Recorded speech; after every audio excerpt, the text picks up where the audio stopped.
আমি এখানে কি করছি? এটা কোন জায়গা? ঠিক তখনই গাজীপুরের মেঘডুবি রিসর্টের পিছনের দরজা খোলার একটা মৃদু শব্দ হলো। ভেজা ঘাসের উপর খালি পায়ের শব্দ তুলে কেউ একজন তার দিকে এগিয়ে আসছে। সেই শব্দে এমন এক মাদকতা আছে যা আকাশের হৃদস্পন্দন বাড়িয়ে দিল। আকাশ। ম্যাম, আপনি? আমরা এখানে কি করছি? কি হয়েছে? শ্, এখানে কোনো ম্যাম নেই আকাশ। এখানে শুধু তোমার রোমান্টিক বউ লামিয়া আছে আর তুমি। লামিয়া আরও এক পা এগিয়ে আসে। বৃষ্টির পানি আর দামি পারফিউমের এক মিশ্র ঘ্রাণ আকাশকে মাতাল করে দিচ্ছে। সে কিছুতেই চোখ ফেরাতে পারছে না। কিন্তু অফিসের সবাই, আমরা তো কাল সকালে প্রেজেন্টেশন আছে। আমাদের এখনই ঢাকা ফেরত যাওয়া উচিত। এটা ঠিক হচ্ছে না। কোনটা ঠিক আর কোনটা ভুল সেই হিসাব করার জন্য পুরো জীবন পড়ে আছে বেব। কিছু মুহূর্ত শুধু অনুভব করার জন্য হয়। এই বৃষ্টি, এই রাত, এই নীরবতা। তোমার কি ভালো লাগছে না? আমার প্রতি তোমার ফিলিংস জাগছে না? লামিয়া আকাশের একেবারে কাছে এসে দাঁড়ায়। তাদের মধ্যে দূরত্ব এখন মাত্র কয়েক ইঞ্চি। আকাশ লামিয়ার উষ্ণ নিঃশ্বাস নিজের মুখের উপর অনুভব করতে পারছে। আমার আমার মাথা কাজ করছে না। প্লিজ বলুন, এসব কি হচ্ছে? লামিয়া আকাশের ভেজা শার্টের কলার ঠিক করে দেওয়ার ভান করে তার বুকের কাছে আঙুল ছুঁয়ে দিয়ে বলে, মাঝে মাঝে মাথাকে বিশ্রাম দিতে হয় আকাশ। শুধু মন দিয়ে অনুভব করতে হয়। তুমি তো অফিসে সারাক্ষণ মাথা কাটাও, আমার সাথে তর্ক করো, আমার সিদ্ধান্তের বিরুদ্ধেও যাও। তোমার সাহস তো কম নয়। লামিয়ার ফর্সা নরম আঙ্গুলের স্পর্শে আমার পুরো শরীরে যেন বিদ্যুৎ খেলে যায়। ঢোক গিলে নিজেকে সামলানোর চেষ্টা করে বললাম, আমি শুধু আমার কাজটা করি ম্যাম। এটা বলাতে ম্যাম প্রায় আমার ঠোঁটের কাছে মুখ নিয়ে এসে ফিসফিস করে বলে, অফিসে তো অনেক সাহস দেখাও, এখন কি হলো? এখন আমার চোখের দিকে তাকাতে পারছো না কেন? ভয় লাগছে? লামিয়া তার এক হাত দিয়ে আলতো করে আকাশের গাল স্পর্শ করে। তার শীতল আঙুলের স্পর্শ আকাশের উত্তপ্ত গালে অদ্ভুত এক শিহরণ জাগায়। ভয় না, আমি বুঝতে পারছি না। কি বুঝতে পারছো না? এটা বুঝতে পারছো না যে তোমার এই জেদটাই আমাকে তোমার দিকে টানে? তোমার চোখের এই আগুনটাই আমি রোজ অফিসে দেখি আর ভাবি, এই আগুনটা যদি শুধু আমার জন্য জ্বলতো। লামিয়ার কথায় আকাশ বাকরুদ্ধ হয়ে যায়। এ কি সেই মহিলা যে কিনা সামান্য ভুলের জন্য আমাকে চাকরি থেকে বের করে দেওয়ার হুমকি দেয়? আপনি এমন করে কেন কথা বলছেন ম্যাডাম? কেন? আমার কি অধিকার নেই নাকি? নাকি তোমার ভয় করছে যে তুমি আমার প্রেমে পড়ে যাবে? নাকি অলরেডি পড়ে গেছো আমার প্রেমে? লামিয়া আর কোনো সুযোগ দেয় না। সে তার ভেজা ঠোঁট দুটো আকাশের ঠোঁটের উপর চেপে ধরে। সেই চুম্বনে কোনো তাড়াহুড়ো নেই, আছে এক গভীর আবেগ আর অধিকার বোধ। আকাশের মনে হয়েছিল তার পায়ের তলার মাটি সরে যাচ্ছে। সে প্রথমে বাধা দেওয়ার চেষ্টা করলেও লামিয়ার শরীরের মাদকীয় ঘ্রাণ আর তার ঠোঁটের উষ্ণতায় সে নিজেকে সঁপে দেয়। কিছুক্ষণ পর লামিয়া আলতো করে নিজেকে ছাড়িয়ে নেয়। দুজনেরই ভারী নিঃশ্বাস পড়ছে। আকাশ হাঁপাচ্ছে। লামিয়া আবারও আকাশের কপালে আলতো করে চুমু খেয়ে বলে, এখনো কি কিছু বুঝতে বাকি আছে? আপনি এটা করতে পারেন না। আমরা আমার কি বস আর এমপ্লয়? ওই পরিচয়টা শুধু অফিসের চার দেয়ালের জন্য। এখানে এই বৃষ্টির নিচে আমরা শুধু একজন নারী আর একজন পুরুষ। আর এই পুরুষটাকে আমার চাই, পুরোপুরিভাবে চাই, উজাড় করে চাই। কি পারবে না নিজেকে আমার মাঝে সঁপে দিতে? লামিয়া আকাশের হাত ধরে তাকে ভিলার ভিতরের বেডরুমের দিকে টেনে নিয়ে যায়। রুমের ভিতর ডিম লাইট জ্বলছে। বিছানার উপর সাদা চাদর পাতা। লামিয়া দরজাটা বন্ধ করে দেয়। লামিয়া আকাশের ভেজা টি শার্ট ধরে বলে, এটা খুলে ফেলো, তোমার ঠান্ডা লেগে যাবে। আর আপনার, আপনিও তো পুরো ভিজে গেছেন। আমাকে উষ্ণতা দেওয়ার দায়িত্ব তো এখন তোমার আকাশ, পারবে না? এই বলে লামিয়া তার শাড়ির আঁচলটা কাঁধ থেকে ফেলে দেয়। ডিম লাইটের আলোয় তার ভেজা শরীর, তার উন্মুক্ত কাঁধ আমাকে পাগল করে দেওয়ার জন্য যথেষ্ট ছিল। আমিও আর নিজেকে ধরে রাখতে পারলাম না। লামিয়াকে দুহাতে জড়িয়ে ধরে নিজের দিকে টেনে নিয়ে লামিয়ার কাঁধে মুখ ডুবিয়ে বললাম, কেন করছেন এমন? আমি তো আপনার উপর রেগে থাকি, আপনাকে সহ্য করতে পারি না। তবুও কেন আপনার কাছে আসলেই আমার সব প্রতিশোধ ভেঙে যায়? কারণ ঘৃণা আর ভালোবাসার মধ্যে তফাৎটা খুব সামান্য আকাশ। তুমি আমাকে ঘৃণা করো না, তুমি আমার ক্ষমতাকে ভয় পাও, আর আমি তোমার জেদকে ভয় পাই। আজ রাতে কোনো ভয় থাকবে না, কোনো ক্ষমতা থাকবে না, শুধু তুমি আর আমি থাকবো। আকাশ লামিয়াকে কোলে তুলে নেয়। লামিয়া তার গলা জড়িয়ে ধরে আকাশের চোখে চোখ রাখে। তাদের ঠোঁট আবারও এক হয়। এবার সেই চুম্বনে ছিল তীব্রতা, ছিল এতদিন ধরে চেপে রাখা এক গোপন আকাঙ্ক্ষা। আকাশ লামিয়াকে নিয়ে বিছানায় গিয়ে এগিয়ে যায়। দুজনেই বিছানায় শুয়ে পড়ে। আর ঠিক তখনই ক্রিং ক্রিং ক্রিং করা অ্যালার্ম ঘড়ির কর্কশ শব্দটা যেন হাতির মতো আমার মাথায় আঘাত করে। আমি ধরপড় করে বিছানায় উঠে বসলাম। আমার নিঃশ্বাস দ্রুত চলছিল। হৃৎপিণ্ডটা মনে হচ্ছে বুকের ভেতর থেকে লাফিয়ে বেরিয়ে আসবে। কপাল বেয়ে গাম গড়িয়ে পড়ছে। হাঁপাতে হাঁপাতে বললাম, কি কি কি ছিল এটা? সে চারপাশে তাকায়। না, এখানে কোনো মেঘডুবি রিসোর্ট নেই, কোনো বৃষ্টি বা সুইমিং পুলও নেই। এটা আমার ধানমন্ডির সাধারণ একটা ভাড়া নেওয়া বেডরুম। আর আমার পাশে কোনো লামিও নেই। নিজের কপালে চাপড় মেরে বললাম, আস্তাগফিরুল্লাহ, সি ছি ছি ছি, কী সব জঘন্য স্বপ্ন দেখছি আমি ওই টানিটাকে নিয়ে, মানে আমার অফিসের বসের সাথে। হে আল্লাহ, কি ছিল ওটা? আরে, অন্য একটা মেয়ের সাথে যদি এই স্বপ্ন দেখতাম তাও হতো, কিন্তু ওই অহংকারী বদমেজাজি গুন্ডি মেয়ের সঙ্গে, ছি ছি ছি ছি। কিন্তু তার শরীর তার কথায় সায় দিয়েছিল না। স্বপ্নে সেই মুহূর্তগুলো, লামিয়ার স্পর্শ, তার ঠোঁটের স্বাদ, সব কিছু এতটাই জীবন্ত ছিল যে আকাশ এখনও তা অনুভব করতে পারছে। সে নিজের শরীরের দিকে তাকিয়ে লজ্জায় লাল হয়ে যায়। নিজেকেই ধমক দিয়ে বলে, শান্ত হ আকাশ, শান্ত হ। এটা শুধু একটা স্বপ্ন ছিল, একটা বাজে স্বপ্ন। যে মহিলা তাকে মানুষ বলেই মনে করে না, তাকে নিয়ে এসব ভাবাটাও পাপ। আর 7-5 না ভেবে আমি বিছানা থেকে নেমে ওয়াশরুমের দিকে গেলাম। দর্শক, আপনারা যেটা ভাবছেন সেটা কিন্তু হয়নি এই অ্যালার্মের শব্দের কারণে। আয়নায় নিজের বিবস্ত চেহারাটা দেখে আমার নিজেরই ঘৃণা লাগছে।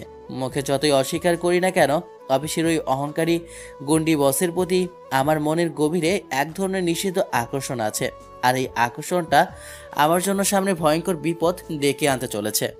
সে বেসিনের কলটা ছেড়ে দিয়ে মুখে ঠান্ডা পানি ঝাপটা দেয়। ভেজা মুখটা আয়নায় দেখে নিজের সাথেই কথা বলতে শুরু করে। কি সমস্যা তোর আকাশ? হ্যাঁ, আমি আকাশ চৌধুরী, ঢাকার এক মধ্যবিত্ত পরিবারের সাধারণ ছেলে। একটা মাল্টিনেশনাল অ্যাডভার্টাইজিং এজেন্সিতে ক্রিয়েটিভ ডিজাইনার হিসেবে কাজ করি। নিজের যোগ্যতায় এতদূর এসেছি। আত্মসম্মানবোধটা একটু বেশি হয়তো, তাই অন্যায় দেখলে চুপ থাকতে পারে না। সে এক মুহূর্ত থামে। তার চোখের সামনে স্বপ্নে সেই ভেজা শাড়ি পরা লামিয়ার মুখটা ভেসে ওঠে। আর ওই স্বপ্নের মেয়েটা সে লামিয়া চৌধুরী, দেশের টপ বিজনেসম্যান আশফাক চৌধুরীর একমাত্র নাতনি, ক্রিয়েটিভ ক্যানভাসের সিইও। বয়স হয়তো আমার থেকে 2-1 বছরের বেশি হবে, কিন্তু অহংকার আর দাপট দেখলে মনে হয় দুনিয়াটা তার বাপের সম্পত্তি। একটা আস্ত হিটলার, গুন্ডি আর ডাইনি। তার সাথে আমার সম্পর্ক তো শুধু আগুন আর বারুদের, অথচ তাকে নিয়ে আমি ছি। আকাশ আবারও মুখে পানি ঝাপটা দেয়, যেন স্বপ্নের শেষ রেশটুকুও ধুয়ে মুছে ফেলতে চাইছে। কিন্তু সে জানে এই অনুভূতির ছাপটা এত সহজে মোছার নয়। কিছুক্ষণ পর সকালে সেই বৃষ্টির স্বপ্নটা মাথা থেকে ঝেড়ে ফেলে একটা তিক্ত মন নিয়ে আকাশ অফিসের জন্য রেডি হয়।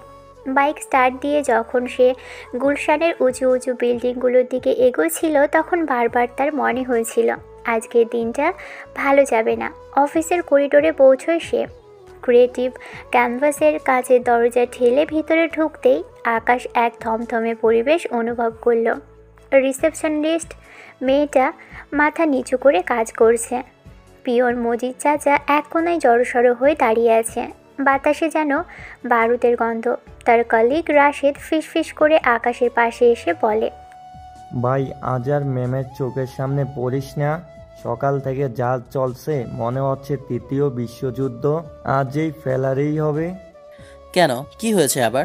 কোন ক্লায়েন্টকে আবার জীবন দিয়ে সেবা করতে হবে? আরে না, গ্লোবাল কসমেটিকের যে নতুন ক্যাম্পেইনটা আমরা জমা দিয়েছিলাম সেটার ফাইনালাইজেশন নিয়ে মিটিং চলছে কনফারেন্স রুমে। আর ভিতরের অবস্থা ভালো না।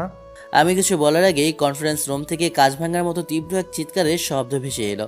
পুরো ফ্লোরে সবাই এক মুহূর্তের জন্য চমকে নিজেদের কাজের জায়গায় আরো গুটিয়ে নিল। এটা কি ডিজাইন করেছেন আপনারা? নাকি বাচ্চাদের ড্রয়িং খাতা থেকে ছিঁড়ে এনেছেন? এই কালার প্যালেটকে সিলেক্ট করেছে? হ্যাঁ, এত চোখে লাগার মতো ক্যাটকেটে রং কি আপনারা আপনারা কি মেহেদির বিজ্ঞাপন বানাচ্ছেন? আকাশ আর রাশেদ নিঃশব্দে কনফারেন্স রুমের কাঁচের দেয়ালের দিকে তাকায়। ভিতরে ক্রিয়েটিভ টিমের প্রায় 10 জন সদস্য অপরাধীর মতো মাথা নিচু করে দাঁড়িয়ে আছে, আর তাদের সামনে টেবিলের ওপাশে বাঘিনীর মতো পায়চারি করছে লামিয়া চৌধুরী। তার পরনে কালো রঙের পেন্সিল স্কার্ট আর সাদা ব্লেজার, চুলগুলো হাইট করে খোপা করা। তার চোখে মুখে সেই চিরচেনা আগুন। টিম মেম্বার সাদিয়া কাঁপা কাঁপা গলায় বলে, ম্যাম, কালারটা আমি সিলেক্ট করেছিলাম ক্লায়েন্টের ব্রিফ অনুযায়ী। Shut up, just shut up. ক্লায়েন্টের ব্রিফ আপনারা আমার থেকে বেশি বোঝেন। ব্রিফে লেখা ছিল vibrant and youthful, loud and cheap. না, আপনাদের কমন সেন্সের অভাবটা আমাকে অবাক করে দেয়। এই ডিজাইন দিয়ে কি আপনারা বাজারের মুড়ি বিক্রি করবেন? একটা ইন্টারন্যাশনাল ব্র্যান্ডের কোম্পানি এটা। এর প্রেস্টিজের দাম আপনাদের সবার 1 বছরের স্যালারির চেয়েও বেশি। দেখেছিস অবস্থা? সাদিয়া মেয়েটা নতুন জয়েন করেছে, বেচারি বয়স শেষ, মনে হয় আজকেই ওর শেষ দিন। এটা আর নতুন কিছু না, ক্ষমতা দেখাতে না পারলে তো ওনার রাতের ঘুমই হয় না। আকাশ রাশেদের থেকে সরে এসে নিজের ডেস্কের দিকে এগোয়। তার কিউবিকলটা ফ্লোরের এক কোণায়। সে চেয়ারে বসার কিছুক্ষণ পরেই তার ডেস্কের ইন্টারটা কর্কশ কণ্ঠে বেজে ওঠে। স্ক্রিনে ভেসে ওঠে একটাই নাম, লামিয়া চৌধুরী। ভাই, তোর কপালে শনি আছে আজ, অল দ্য বেস্ট। লামিয়ার কেবিন। আকাশ দরজায় নক করে ভিতরে ঢোকে। লামিয়া চেয়ারে বসে ল্যাপটপের দিকে তাকিয়েছিল। আকাশের উপস্থিতি টের পেয়েও সে সেদিক থেকে চোখ সরায় না, যেন আকাশ ওখানে অদৃশ্য। এই ইচ্ছাকৃত অপমানটা লামিয়ার পুরনো অভ্যাস। ম্যাম, আপনি ডেকেছিলেন? লামিয়া কোনো উত্তর না দিয়ে হাতের ইশারায় তাকে অপেক্ষা করতে বলে। প্রায় 2 মিনিট পর সে ল্যাপটপ বন্ধ করে আকাশের দিকে তাকায়। আমার সময় নষ্ট করাটা আপনার অভ্যেসে পরিণত হয়েছে, তাই না আকাশ? আমি ঠিক বুঝলাম না ম্যাম। লামিয়া তার টেবিলের ওপর থেকে একটা ফাইল তুলে নিয়ে কোনো কথা না বলে আমার দিকে ছুঁড়ে মারে। ফাইলটা টেবিলের ওপর দিয়ে স্লাইড করে এসে ঠিক আমার সামনে থামে, আর কয়েক ইঞ্চি হলেই হয়তো নিচে পড়ে যেত। এটা কি বানিয়েছেন আপনি?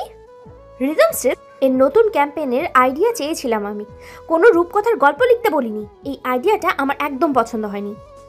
কিন্তু ম্যাম, এই আইডিয়াটা তো আপনি প্রাথমিকভাবে অ্যাপ্রুভ করেছিলেন। আমি করেছিলাম কারণ তখন আপনার থেকে ভালো কিছু আশা করার মতো সময় আমার ছিল না। কিন্তু এখন ক্লায়েন্ট প্রেজেন্টেশনের আগে আমি এই দুর্বল কনসেপ্ট নিয়ে এগোতে রাজি নই। আপনার আইডিয়া সেকেলে আকাশ, মনে হচ্ছে 90 দশকের কোনো বিজ্ঞাপন থেকে কপি পেস্ট করেছেন।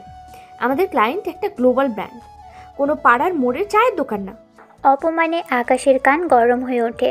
স্বপ্নে সেই নরম গলায় লামিয়ার সাথে এই কর্কশভাষী মহিলার কোনো মিলই সে খুঁজে পায় না। এই বৈপরীত্যটা তাকে আরও বেশি রাগান্বিত করে তোলে। ম্যাম, আপনি যদি পুরো প্রেজেন্টেশনটা দেখতেন তাহলে বুঝতে পারতেন যে আমরা এখানে প্রোডাক্টের স্ট্রেংথ এর সাথে একজন বাবার ইমোশনাল স্ট্রেংথকে কালেক্ট করার চেষ্টা করেছি। এটা একটা গল্প যা মানুষের মনে দাগ কাটবে। ও রিয়েলি? ইমোশন? মানুষ এখন আর রডের বিজ্ঞাপনের ইমোশন খোঁজে না আকাশ, তারা খোঁজে বিশ্বাসযোগ্যতার টেকনিক্যাল ডেটা।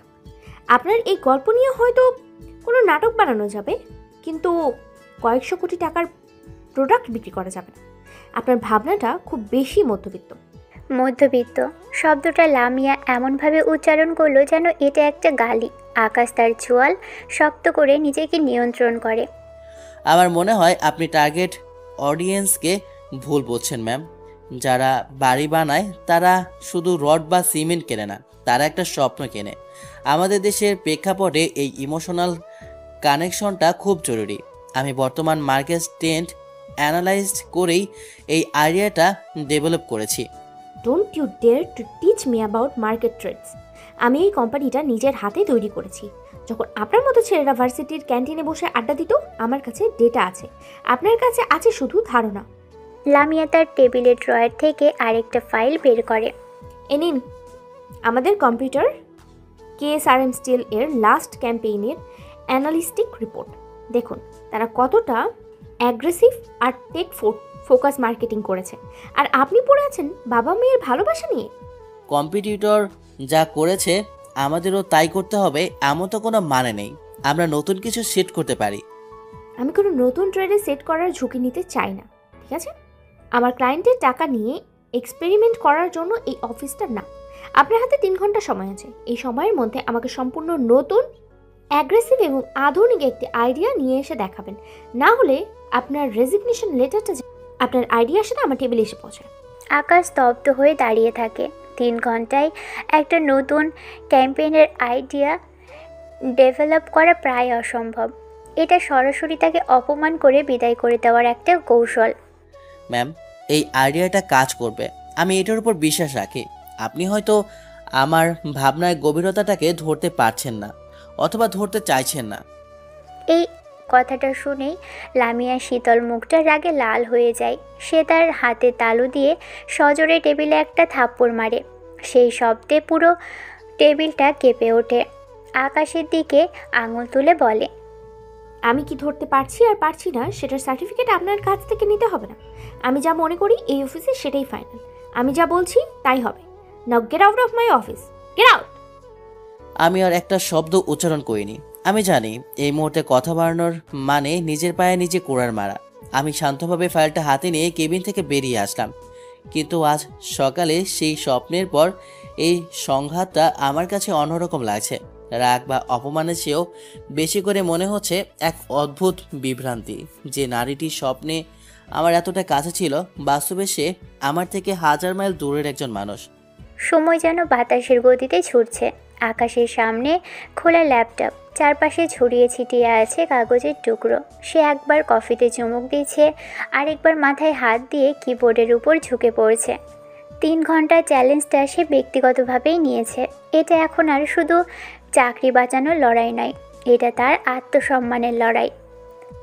কি রে, কি অবস্থা? কিছু মাথায় আসছে নাকি? রেজিগনেশন লেটার টাইপ করা শুরু করে দিয়েছিস? মজা করার সময় না দোস্ত। ম্যামকে আজ দেখিয়ে দিতে হবে যে মধ্যবিত্তের মাথাতেও আইডিয়া আসে, আর সেই আইডিয়াটা দিয়েই মার্কেট কাঁপানো যায়।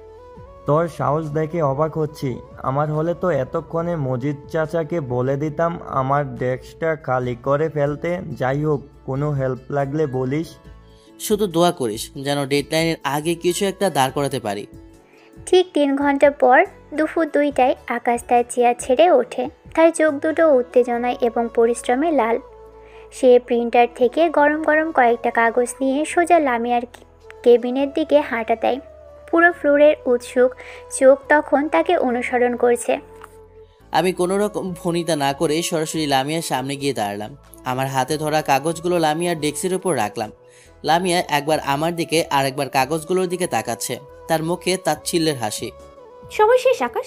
আশা করি এমন কিছু নিয়ে এসেছেন যে আমার 3 ঘন্টা সময় নষ্ট করার উপযুক্ত, নাকি এটা আপনার রেজিগনেশন লেটার? আপনি নিজেই দেখে নিন ম্যাম। তবে এটা পড়ার আগে আমি আপনাকে কিছু প্রশ্ন করতে চাই, যদি অনুমতি দেন। প্রশ্ন? আমার কেবিনে দাঁড়িয়ে আমাকে প্রশ্ন করার সাহস আপনার হচ্ছে? সাহস নয় ম্যাম, এটা আমার কাজেরই অংশ। আমার প্রশ্নটা হলো, আমাদের দেশের সবচেয়ে উঁচু বিল্ডিং কোনটি, অথবা সবচেয়ে শক্তিশালী ব্রিজ? আমরা কি শুধু কংক্রিট আর স্টিলের শক্তিমত্তার কথাই বলবো, নাকি আমরা সেই মানুষগুলোর কথা বলবো যারা এই কাঠামোগুলোকে জীবন্ত করে তোলে? লামিয়া কোনো উত্তর না দিয়ে চুপ করে আকাশের দিকে তাকিয়ে থাকে। তার চোখে বিরক্তি থাকলেও কোথাও যেন একটা কৌতূহল ফুটে ওঠে। আমার নতুন আইডিয়াটা কোনো প্রোডাক্টকে নিয়ে নয় ম্যাম, এটা একটা বিশ্বাসকে নিয়ে। বিশ্বাসের নাম made in Bangladesh, build for generation. আমরা রডের বিজ্ঞাপন বানাবো, আমরা বানাবো ভবিষ্যতের বাংলাদেশের প্রতিচ্ছবি। আকাশ তার আনা কাগজগুলো লামিয়ার সামনে মেলে ধরে। সেখানে কোনো বাবা মেয়ের আবেগী ছবি নেই। সেখানে আছে ঢাকার মেট্রো রেলের পিলারের ছবি, আছে বঙ্গবন্ধু ট্যালেনের ভিতরের ছবি, আছে পদ্মা সেতুর স্প্যানের ছবি, আর প্রত্যেকটা ছবির নিচে ট্যাগলাইন, আমাদের স্বপ্নের চেয়েও শক্তিশালী। এটা তো খুবই সাধারণ একটা আইডিয়া। দেশের মেগা প্রজেক্টের ছবি ব্যবহার করে বিজ্ঞাপন তো অনেকেই বানায়, তো নতুন কি আছে? নতুনত্বটা আছে গল্প বলার ধরনে ম্যাম।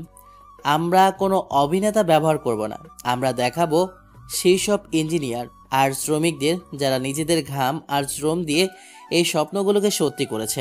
আমরা তাদের সাক্ষাৎকার নেব। তারা বলবে কিভাবে রিদম স্টিল ব্যবহার করে তারা এমন কিছু তৈরি করেছে যা হয়তো আগামী 100 বছর টিকে থাকবে। আকাশ এবার তার আসল তাসটা খেলে। সে তার ফোন বের করে একটা অডিও ক্লিপ প্লে করে। এটা সে গত 1 ঘন্টায় ইন্টারনেট ঘেটে জোগাড় করেছে। অডিও ক্লিপে ছিল একজন বয়স্ক ইঞ্জিনিয়ারের কণ্ঠ। যখন পদ্মা সেতুর প্রথম প্ল্যানটা বসলো, আমাদের সব্বার চোখে পানি চলে এসেছিল। আমরা শুধু লোহালক্কর বসাচ্ছিলাম না, আমরা একটা জাতির আত্মবিশ্বাস বসাচ্ছিলাম। আর সেই বিশ্বাসের ভিত্তি যদি হয় আমাদের দেশের মাটিতে তৈরি রিদম স্টিলের মতো প্রোডাক্ট, তাহলে গর্বে বুকটা ভরে যায়। অডিওটা শেষ হতেই কেবিনে একটা নীরবতা নেমে আসে। লামিয়া চুপ করে বসে আছে। তার মুখ আগের মতোই ভাবলেশীন, কিন্তু তার চোখ দুটো স্থির হয়ে আছে ডেস্কের উপর রাখা কাগজগুলোর দিকে। সে বুঝতে পারছে এই আইডিয়াটা শুধু একটা বিজ্ঞাপন নয়, এটা একটা আবেগ, একটা জাতীয়তাবোধ। এটা তার ভাবনার চেয়েও অনেক বেশি সাহসী এবং ঝুঁকিপূর্ণ। অনেকক্ষণ চুপ থাকার পর, আপনার এই আইডিয়ার ঝুঁকি অনেক। সাধারণ মানুষ ইঞ্জিনিয়ারদের টেকনিক্যাল কথা শুনতে আগ্রহী হবে কেন? আর মেগা প্রজেক্টের ফুটেজ ব্যবহারের অনুমতি পাওয়াও সহজ নয়। মানুষ টেকনিক্যাল কথা শুনবে না ম্যাম, তারা শুনবে একজন দেশপ্রেমিকের গল্প আর অনুভূতির বিষয়টা। আমাদের কোম্পানির প্রোফাইল আর আপনার যোগাযোগ ব্যবহার করলে এটা অসম্ভব কিছু নয়। আমাদের শুধু বোঝাতে হবে যে আমরা প্রোডাক্ট বিক্রি করছি না, আমরা দেশের সাফল্য উদযাপন করছি। লামিয়া চেয়ার ছেড়ে উঠে জানালার সামনে গিয়ে দাঁড়ায়। বাইরে গুলশানের ব্যস্ত সিটিস্কোপ। সে অনেকক্ষণ বাইরের দিকে তাকিয়ে থাকে। এই আইডিয়ায় যদি ক্লায়েন্ট রাজি না হয়, তার রিজম স্টিলের চুক্তিটা আমরা হারাবো। আর তার সম্পূর্ণ দায়ভার আপনাকেই নিতে হবে আকাশ। হতে পারে এটাই আপনার ক্যারিয়ারের শেষ প্রেজেন্টেশন।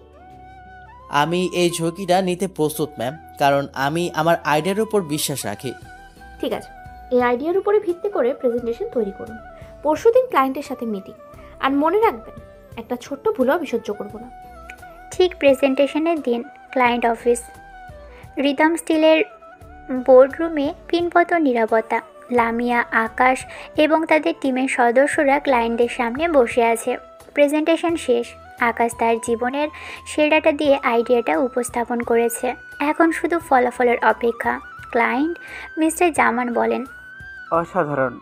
আমি বলবো এটা শুধু একটা বিজ্ঞাপনের আইডিয়া নয়, এটা একটা movement. Made in Bangladesh, bullet for generation.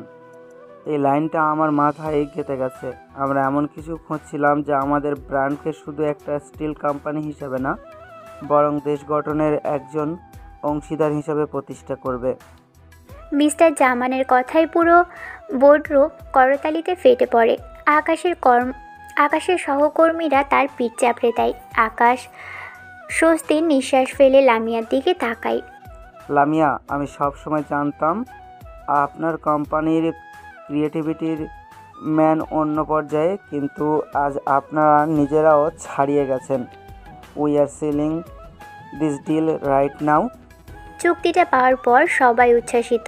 অফিসে ফিরে আসার পর সবাই আকাশকে ঘিরে ধরে অভিনন্দন জানায়, কিন্তু লামিয়া সবার সামনে ভাবলেশীন থাকে, যেন কিছুই হয়নি। সে শুধু সবাইকে নিজেদের কাজে মন দিতে বলে নিজের কেবিনের দিকে চলে যায়।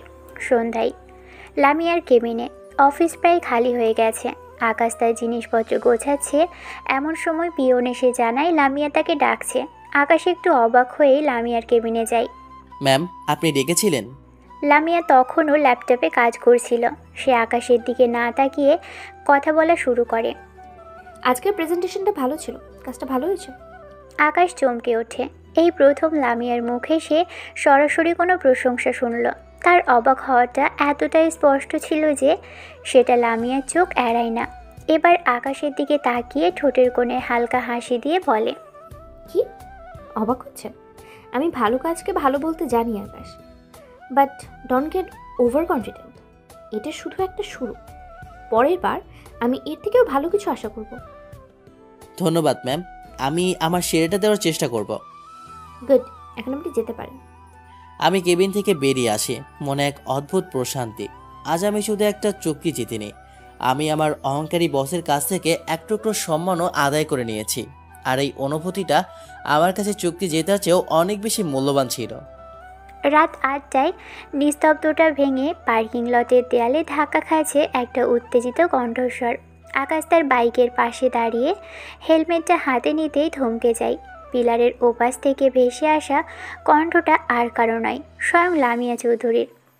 দাদু, আমি তোমাকে কতবার বলবো আমি এখন বিয়ে করতে পারবো না, আমার পক্ষে এটা সম্ভব না। তুমি কেন বুঝতে চাইছো না?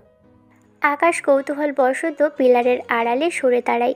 এখান থেকে লামিয়ার বিধ্বস্ত চেহারাটা স্পষ্ট দেখা যাচ্ছে। ফোনের ওপাশ থেকে ভেসে আসছে লামিয়ার দাদু আশরাফ চৌধুরীর গলা। কি বুঝতে চাই না? এটা বুঝতে চাই না যে আমার নাতনির বিয়ের বয়স পার হয়ে যাচ্ছে। চৌধুরী পরিবারের মেয়েরা 28 বছর বয়সে বিবাহিত থাকে না লামিয়া। লোকে কি বলছে আমার কানে আসে না ভেবেছো? লোকে কি বললো তাতে আমার কিচ্ছু যায় আসে না। আমার জীবনটা লোকের কথাই চলবে না। আমার একটা ক্যারিয়ার আছে, স্বপ্ন আছে, ক্রিয়েটিভ ক্যানভাস, আমার সব কিছু। এটাকে ফেলে আমি সংসার করতে পারবো না। ক্যারিয়ার ক্যারিয়ার ক্যারিয়ার, সারাদিনে শুধু একটাই কথা। আর এই কোম্পানি, এই সাম্রাজ্য তো আমি তোমার হাতে তুলে দিয়েছি। আমি না থাকলে তোমার এই স্বপ্নের অস্তিত্ব থাকতো না। আমি যা বলেছি তোমার ভালোর জন্যই বলছি। আমার ভালো?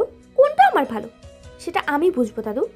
আর প্লিজ আমাকে তোমার ওই বিজনেসম্যান বন্ধুর ছেলের কথা বলবেন। আমি ভালো করে জানি তারা আমাকে নয়, তোমার সম্পত্তিকে বিয়ে করতে চায়। বেশি বুঝো তুমি। আমি তোমার জন্য ছেলে ঠিক করে ফেলেছি। আরমান সাহেব আমাদের কন্ট্রাকশন পার্টনার, তার একমাত্র ছেলে আরিয়ানের সাথে তোমার বিয়ের কথা পাকা করেছি আমি। ছেলেটা বিদেশে পড়াশোনা করেছে, দেখতে শুনতে ভালো, আমাদের বিজনেসের জন্যও ভালো হবে। হোয়াট? তুমি আমার অনুমতি ছাড়া বিয়ের কথা পাকা করে ফেলেছো? How could you? আমি কোনো আরিয়ান ফারিয়ানকে চিনি না আর বিয়েও করবো না। It's my life. যতক্ষণ তুমি আমার টাকায় করা কোম্পানিতে বসে আছো ততক্ষণ তোমার জীবনের সিদ্ধান্ত নেওয়ার অধিকার আমারও আছে। তোমার বাবা মা বেঁচে থাকলে তারাও আমার সিদ্ধান্তকেই সমর্থন করত। বাবা মায়ের কথা তুলবে না দাদু, প্লিজ। একদম আমাকে ইমোশনাল ব্ল্যাকমেল করবে না। তারা থাকলে আমার সফলতা দেখেই বেশি খুশি হতে। তারা আমাকে এমন অসহায় অবস্থায় দেখতে চাইতেন না। আমি তোমাকে অসহায় করছি না লামিয়া, আমি তোমাকে একটা সুন্দর ভবিষ্যৎ দিতে চাইছি। আমি আর বেশি দিন বাঁচবো না। আমি মরার আগে তোমাকে সংসারই দেখে যেতে চাই। এটা ইমোশনাল ব্ল্যাকমেল দাদু, আর কিছু না। আমি তোমার এই ফাঁদে পা দেবো না। আমি বিয়ে করবো না মানে করবো না, দ্যাটস ফাইনাল। লামিয়ার চূড়ান্ত ঘোষণার পর ফোনের ওপাশে কয়েক মুহূর্তের জন্য বরফ শীতল নীরবতা নেমে আসে। আকাশও যেন শ্বাস নিতে ভুলে গেছে। বেশ, তুমি যদি এটাই চাও তাহলে তাই হবে। কিন্তু তাহলে আমারও একটা ফাইনাল সিদ্ধান্ত শুনে রাখো। আগামী 1 মাসের মধ্যে তুমি যদি আরিয়ানকে বিয়ে করতে রাজি না হও তাহলে ক্রিয়েটিভ ক্যানভাসের চেয়ারম্যান পদ থেকে আমি তোমাকে সরিয়ে দেব। কোম্পানির সমস্ত শেয়ার আমি ফিরিয়ে নেব। কাল থেকে তোমার অফিসে যাওয়া বন্ধ। এই কথাগুলো যেন একটা পারমাণবিক বোমার মতো বিস্ফোরিত হলো। লামিয়ার আত্মবিশ্বাসী মুখটা এক মুহূর্তে ফ্যাকাশে হয়ে যায়।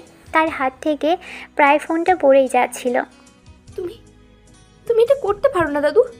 এটা আমার কোম্পানি। আমি দিন রাত এক করে এটাকে দাঁড় করিয়েছি। তুমি আমার কাছ থেকে আমার স্বপ্ন কেড়ে নিতে পারো না। প্লিজ দাদু, প্লিজ। আমি যা পারি তা আমি খুব ভালো করেই জানি। সিদ্ধান্ত তোমার। 1 মাস সময় দিলাম, হয় বিয়ে নয়তো তোমার স্বপ্নের কোম্পানির ধ্বংস। আগামীকাল আমি তোমার অফিসে আসছি। ভালো থেকো, আল্লাহ হাফেজ। লাইনটা কেটে যায়। লামিয়া নিথর হয়ে ফোনের কালো স্ক্রিনটার দিকে তাকিয়ে থাকে। তারপর একটা চাপা আর্তনাদ করে ফোনটা গাড়ির সিটে সরে মারে। সে অসহায়ভাবে গাড়ির বনেটে হেলান দিয়ে কপালে হাত রাখে। তার পুরো শরীরটা কাঁপছে। আমার চোখের সামনে এই অফিসে সেই বাঘিনী, সেই গুন্ডি বস এক মুহূর্তে ভেঙে চুরমার হয়ে যায়। আমার মনে এক অদ্ভুত মায়া জন্মায়, কিন্তু আমি জানি এই মুহূর্তে তার সামনে যাওয়াটা বোকামি হবে। তাই কোনো শব্দ না করে নিঃশব্দে পার্কিং লট থেকে বেরিয়ে আসে। কিন্তু লামিয়া সেই অশ্রুসিত পরাজিত মুখটা আমাকে কিছুতেই ভোলাতে পারছিলাম না। এভাবেই প্রায় 20 দিন কেটে যায়। সকাল 11টা, ক্রিয়েটিভ ক্যানভাস অফিস। সকাল থেকেই অফিসের পরিবেশ থমথমে। লামিয়া চৌধুরীর মুখে হাসি নেই, চোখে সেই তীক্ষ্ণ ধার নেই। দাদু সেই কথাগুলোর পর থেকে সে নীরবে নিজের কেবিনে বসে ফাইল দেখছে। কিন্তু তার মন যে কোথায় উড়ে বেড়াচ্ছে তা তার বিধ্বস্ত চেহারাতেই স্পষ্ট। এদিকে রাশেদ আকাশের কিউবেলকে এসে ফিসফিস করে বলে, কি রে, খেয়াল করেছিস কিছুদিন যাবৎ ম্যাম একবারের জন্যও কেবিন থেকে বেশি বের হয় না, কাউকে ধমকও দেয় না। আমার তো মনে হচ্ছে বড় কোনো কিছু হয়েছে, আমরা শুধু খবরটা পাইনি। অন্যর ব্যক্তিগত বিষয় নিয়ে মাথা না ঘামিয়ে নিজের কাজ করো রাশেদ। আকাশ মুখে এটা বললেও তার নিজের মনটাও পড়ে আছে লামিয়ার কেবিনের বন্ধ দরজার দিকে। সেদিনের পার্কিং লটের সেই দৃশ্যটা কিছুতেই ভুলতে পারছে না। ঠিক তখনই অফিসের কাজের মেইন দরজা ঠেলে ভিতরে ঢোকেন এক বয়োবৃদ্ধ ভদ্রলোক। তার পরনে পাঞ্জাবি, চোখে সোনালি ফ্রেমে চশমা, হাতে একটা অ্যান্টিক ওয়ার্কিং স্টিক। তার পাশেই 6 জন বডিগার্ড। তার হাঁটা চলার ভঙ্গিতে বয়সের ছাপ থাকলেও তার চোখে মুখে এমন এক আভিজাত্য আর কর্তৃত্বের ছাপ রয়েছে যা দেখে অফিসের সবাই সচকিত হয়ে উঠে দাঁড়ায়। পিয়ন থেকে শুরু করে সিনিয়র ম্যানেজার পর্যন্ত সবাই তাকে চেনে। তিনি আশরাফ চৌধুরী, এই সাম্রাজ্যের আসল রাজা। গম্ভীর ভারী গলায় রিসেপশনিস্টকে বলেন, লামিয়া কোথায়? স্যার, ম্যাম ওনার কেবিনে আছেন। আমি খবর দিচ্ছি। তার কোনো প্রয়োজন নেই, আমি নিজেই যেতে পারবো। আশরাফ চৌধুরী কারোর জন্য অপেক্ষা না করে তার ওয়ার্কিং স্টিকের ঠকঠক শব্দ তুলে সোজা লামিয়ার কেবিনের দিকে এগিয়ে যায়। তার চলার পথেই অফিসের কর্মীরা সম্মানে আর আতঙ্কে দুপাশে সরে দাঁড়ায়। তিনি কোনো দিকে না তাকিয়ে সরাসরি লামিয়ার কেবিনের দরজাটা এক ধাক্কায় খুলে ভিতরে ঢুকে পড়েন এবং ভিতর থেকে দরজাটা লাগিয়ে দেন। দরজার শব্দে লামিয়া চমকে মুখ তুলে তাকায় এবং তার দাদুকে দেখে চেয়ার ছেড়ে উঠে দাঁড়ায়। তার ফ্যাকাশে মুখটা আরও সাদা হয়ে যায়। দাদু, তুমি তুমি এখানে অফিসে? আমাকে একটা ফোন করলেও তো পারতে। কেন? এটা তো আমারই অফিস। নিজের অফিসে আসতে আমাকে তোমার অনুমতি নিতে হবে নাকি? বসো। তার কণ্ঠস্বর এতটাই শীতল ছিল যে লামিয়া কোনো কথা না বাড়িয়ে চুপচাপ চেয়ারে বসে পড়ে। আশফাক চৌধুরী ধীরে পায়ে এগিয়ে এসে লামিয়ার সামনের ডিজিটাল চেয়ারে বসেন। দাদু, এটা জেদ নয়, এটা আমার জীবন, আমার স্বপ্ন। তুমি আমার কাছ থেকে এটা কেড়ে নিতে পারো না। আমি তোমাকে বোঝানোর চেষ্টা করছি। আমাকে বোঝানোর দিন শেষ লামিয়া, এখন শুধু সিদ্ধান্ত নেওয়া এবং মানার পালা। আমি তোমাকে শেষবারের মতো বলতে এসেছি, আমি আরিয়ানকেই তোমার জীবনসঙ্গী হিসেবে বেছে নিয়েছি। ছেলেটা সব দিক থেকে যোগ্য। এই বিয়ের মাধ্যমে আমাদের দুটো পরিবারের ব্যবসায়িক সম্পর্ক আরও মজবুত হবে। ব্যবসা? ব্যবসায় কি সব কিছু দাদু? আমার খুশি, আমার পছন্দ অপছন্দের কোনো দাম নেই। আমি এমন একজনকে বিয়ে করতে পারবো না যাকে আমি চিনি না, যার প্রতি আমার কোনো অনুভূতি নেই। অনুভূতি? অনুভূতি দিয়ে সংসার চলে না, বিজনেসও চলে না। অনুভূতি হলো একটা বিলাসিতা যা আমাদের মতো মানুষদের জন্য নয়। বিয়ের পর একে অপরকে চিনে নিলেই অনুভূতি তৈরি হয়ে যাবে। তোমার দাদিকে আমি বিয়ের আগে মাত্র একবার দেখেছিলাম। সেই যুগ আর এই যুগ এক নয় দাদু। আমি দাদির মতো মুখ বুঝে সব মেনে নিতে পারবো না। আমি একজন ইন্ডিপেন্ডেন্ট নারী। ইন্ডাস্ট্রি প্রেজেন্ট কার টাকায় তুমি ইন্ডাস্ট্রি প্রেজেন্ট হয়েছো লামিয়া? এই কাছের অফিস, এই দামি চেয়ার, তোমার পায়ের নিচে এই মাটি সবই আমার দেওয়া। আমি যদি কাল সকালে আমার হাত গুটিয়ে নিই, তোমার ইন্ডিপেন্ডেন্টের তাসের ঘর ভেঙে পড়তে এক মুহূর্ত সময় লাগবে না। আশরাফ চৌধুরী ধীর পায়ে এগিয়ে এসে লামিয়ার সামনে ভিজিটার চেয়ারে বসেন। আশরাফ চৌধুরীর প্রতিটা কথা ছিল ধারালো ছুরির মতো, যা লামিয়ার আত্মসম্মানে গিয়ে আঘাত করছিল। লামিয়া বুঝতে পারছিল তার পালানোর আর কোনো পথ নেই। ঠিক আছে, আমাকে শুধু 2 বছর সময় দাও দাদু, শুধু 2 বছর। আমি কোম্পানিকে এমন একটা জায়গায় নিয়ে যাব যা আমাদের আর কোনো ব্যবসায়িক পার্টনারের ওপরে নির্ভর করতে হবে না। তারপর আমি তোমার পছন্দের ছেলেকে বিয়ে করে নেব। I promise. আমার কাছে তোমার প্রতিচ্ছবির এখন আর কোনো দাম নেই। আমি তোমাকে অনেক সময় দিয়েছি, আর নয়। আমার সিদ্ধান্তই চূড়ান্ত। তোমার হাতে এখন ঠিক 9 দিন সময় আছে। তিনি লামিয়ার ডেস্কের দিকে ঝুঁকে আসেন। তার চোখের দৃষ্টি ভয়ঙ্কর, কণ্ঠস্বর বরফ শীতল। 9 দিনের মধ্যে তুমি যদি আরিয়ানের সাথে বিয়ের জন্য রাজি না হও, তাহলে 1 মাস 1 দিনের দিন সকালে তুমি দেখবে এই কোম্পানির চেয়ারটাতে আমি নিজে বসে আছি। তোমার সাইনিং পাওয়ার বাতিল হয়ে যাবে, ব্যাঙ্ক অ্যাকাউন্ট ফ্রিজ করে দেওয়া হবে, সমস্ত বিল্ডিং বন্ধ। তোমার এই স্বাদের ক্রিয়েটিভ ক্যানভাসকে আমি এমনভাবে পথে বসাবো যে কেউ 1 কাপ চা কেনার জন্য তোমাদের কাজ দেবে না। তুমি আমার সাথে এমনটা করতে পারো না। আমি পারি কিনা সেটার প্রমাণ দেওয়ার জন্য আমাকে বাধ্য করো না লামিয়া। এখন সিদ্ধান্ত তোমার। হয় সৌদির পরিবারের সম্মান আর তোমার ভবিষ্যৎ বেছে নাও, নয়তো তোমার এই ঠুকনো জেদ আর অহংকার নিয়ে পথে বসো। আশরাফ চৌধুরী আর এক মুহূর্ত দাঁড়ান না। তিনি ঘুরে দাঁড়িয়ে যেভাবে এসেছিলেন সেভাবেই ঠকঠক করে শব্দ করে কেবিন থেকে বেরিয়ে যান। লামিয়া পাথরের মূর্তির মতো চেয়ারে বসে থাকে। তার কানে বাজছিল শুধু তার দাদুর শেষ কথাগুলো। সে বুঝতে পারছিল তার এতদিনের পরিশ্রমে করা ভালোবাসার সাম্রাজ্য, তার অস্তিত্ব, তার পরিচয় সবকিছু ভেঙে পড়তে চলেছে। তার সামনে এখন শুধু অন্ধকার। আশরাফ চৌধুরী চলে যাওয়ার পরও তার বলা কথাগুলোর প্রতিধ্বনি যেন কেবিনের দেয়ালে দেয়ালে ধাক্কা খাচ্ছিল।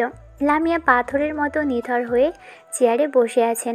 তার দৃষ্টি শূন্য, ডেস্কের উপর রাখা একটা পেপার ওয়েটের উপর স্থির। দিনের আলো কমে আসছে, কিন্তু সেদিকে তার কোনো খেয়াল নেই। হঠাৎ করেই সে তার দুই হাতে মুখ ঢেকে ফেলে। তার শক্ত কাঁধ দুটো কাঁপতে শুরু করে। কোনো শব্দ না করে নিঃশব্দে সে কাঁদছে।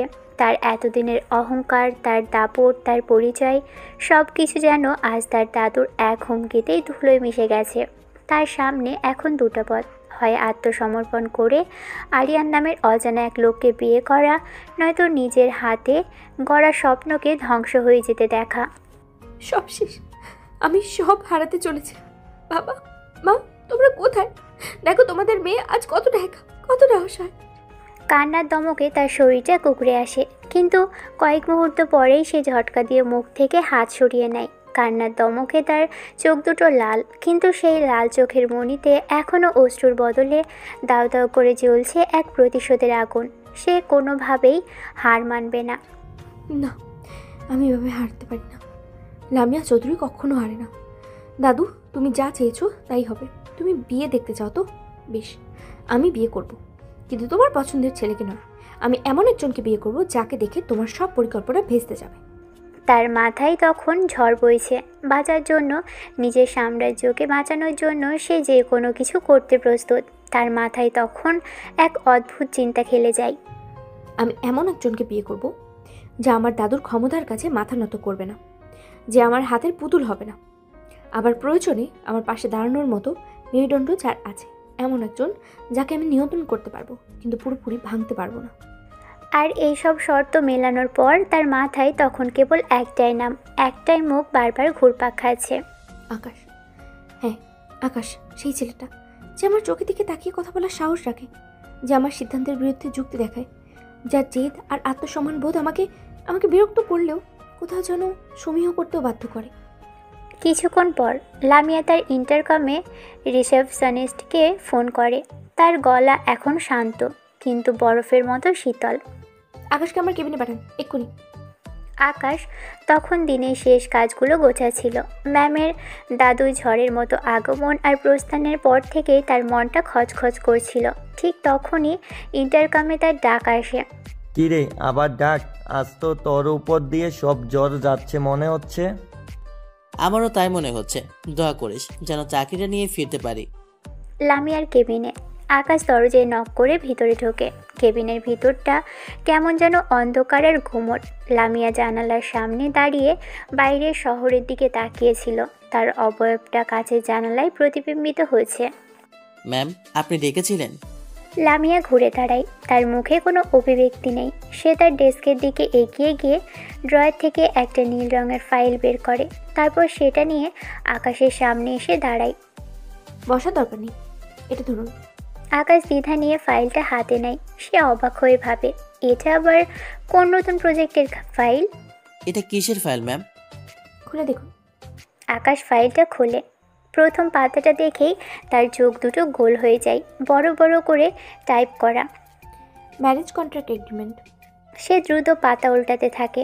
সেখানে আইনি ভাষায় অনেক কিছুই লেখা। মেয়াদ 1 বছর। কোনো সামাজিক বা শারীরিক সম্পর্ক স্থাপন করা যাবে না।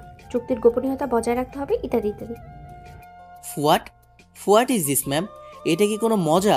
আমি তো কিছুই বুঝতে পারছি না। এখানে মজা করার মতো কিছু নেই আকাশ, যা দেখছেন তাই। এটা একটা কন্ট্রাক্ট আমাকে বিয়ে করার জন্য। আকাশ এমনভাবে লামিয়ার দিকে তাকিয়ে থাকে যেন সে ভিন্ন গ্রহের কোনো প্রাণী দেখছে। তার মনে হয়েছিল সে হয়তো ভুল শুনছে, অথবা এখনও কোনো দুঃস্বপ্নের মধ্যে আছে। আপনি কি পাগল হয়ে গেছেন ম্যাম? আপনি আমাকে বিয়ে করতে বলছেন কেন? মানে এর মানে কি? কেন সেটা আপনার না জানলেও চলবে। শুধু এটিকে জেনে রাখুন, আমার এই মুহূর্তে একটা বিয়ে করা খুব দরকার। আর সেই স্বামী হিসেবে আমি আপনাকে বেছে নিয়েছি। আমাকে? আপনার স্বামী? যে কিনা আপনার ভাষায় একজন মধ্যবিত্ত, যার ভাবনা সেকেলে। আপনি আমার সাথে মজা করছেন ম্যাম, প্লিজ আসল ব্যাপারটা কি? আমি কি কোনো ভুল করেছি? আমি আপনার সাথে কোনো মজা করছি না। আমার কাছে মজা করার মতো সময় বা মানসিক অবস্থা কোনোটাই নেই। এটা একটা ব্যবসায়িক চুক্তির মতোই, 1 বছরের চুক্তি। এই 1 বছর আপনি আইনত আমার স্বামী হিসেবে পরিচিত হবেন। আমার সাথে আপনার পারিবারিক অনুষ্ঠানে যাবেন, সমাজে আমার স্বামী হিসেবে অভিনয় করবেন। বিনিময়ে লামিয়া এক মুহূর্ত থামে। আপনি যা চাইবেন তাই পাবেন। টাকা? কত টাকা চান? 10 কোটি, 20 কোটি, নাকি এই কোম্পানির শেয়ার, নাকি গুলশানে একটি ডুপ্লেক্স বাড়ি? জাস্ট নেম ইউর প্রাইস আকাশ, আমি আপনাকে সেটা দিতে প্রস্তুত। আকাশের মাথা ঘুরছিল। তার অফিসের অহংকারী গুন্ডি বস তাকে টাকার সম্পত্তির বিনিময়ে বিয়ে করার প্রস্তাব দিয়েছে। অপমান, বিস্ময় আর এক অদ্ভুত কৌতূহলে তার ভিতরটা তোলপাড় হয়ে যায়। আকাশ ফাইলটা বন্ধ করে লামিয়ার দিকে এগিয়ে গিয়ে বলে, আমার মনে হয় আপনার মাথা ঠিক নেই ম্যাম, আপনার বিশ্রাম নেওয়া দরকার। আমি এসব ফালতু কথায় আগ্রহী নই। আকাশ ঘুরে চলে যেতে উদ্যত হয়। লামিয়া আকাশের পথ আটকে দাঁড়িয়ে বলে, দাঁড়ান, আপনি কি আমাকে ফিরিয়ে দেওয়ার সাহস করছেন আকাশ? সাহস? এখানে সাহসের কি আছে?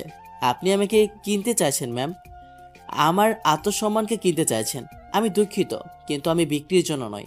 আপনি অন্য কাকে খুঁজে নিন। আমি জানতাম আপনি এটাই বলবেন। আপনার এই আত্মসম্মান বোধটাই তো আমার সবচেয়ে বড় শক্তি, আবার সবচেয়ে বড় দুর্বলতা। ঠিক আছে, আমি আপনাকে টাকা দিয়ে কিনবো না। লামিয়া কয়েক কদম পিছিয়ে গিয়ে তার চেয়ারে বসে। তাহলে এটাকে আমি আর একটা অনুরোধ হিসেবেই দেখুন আকাশ। আমার আপনাকে প্রয়োজন, খুব প্রয়োজন। আমার জীবন, আমার স্বপ্ন সব কিছু ঝুঁকির মুখে লেগে আছে। আপনি একমাত্র মানুষ যে আমাকে এই বিপদ থেকে বাঁচাতে পারেন। লামিয়ার কণ্ঠে এই প্রথমবার আকাশ মিনতির সুর শোনে।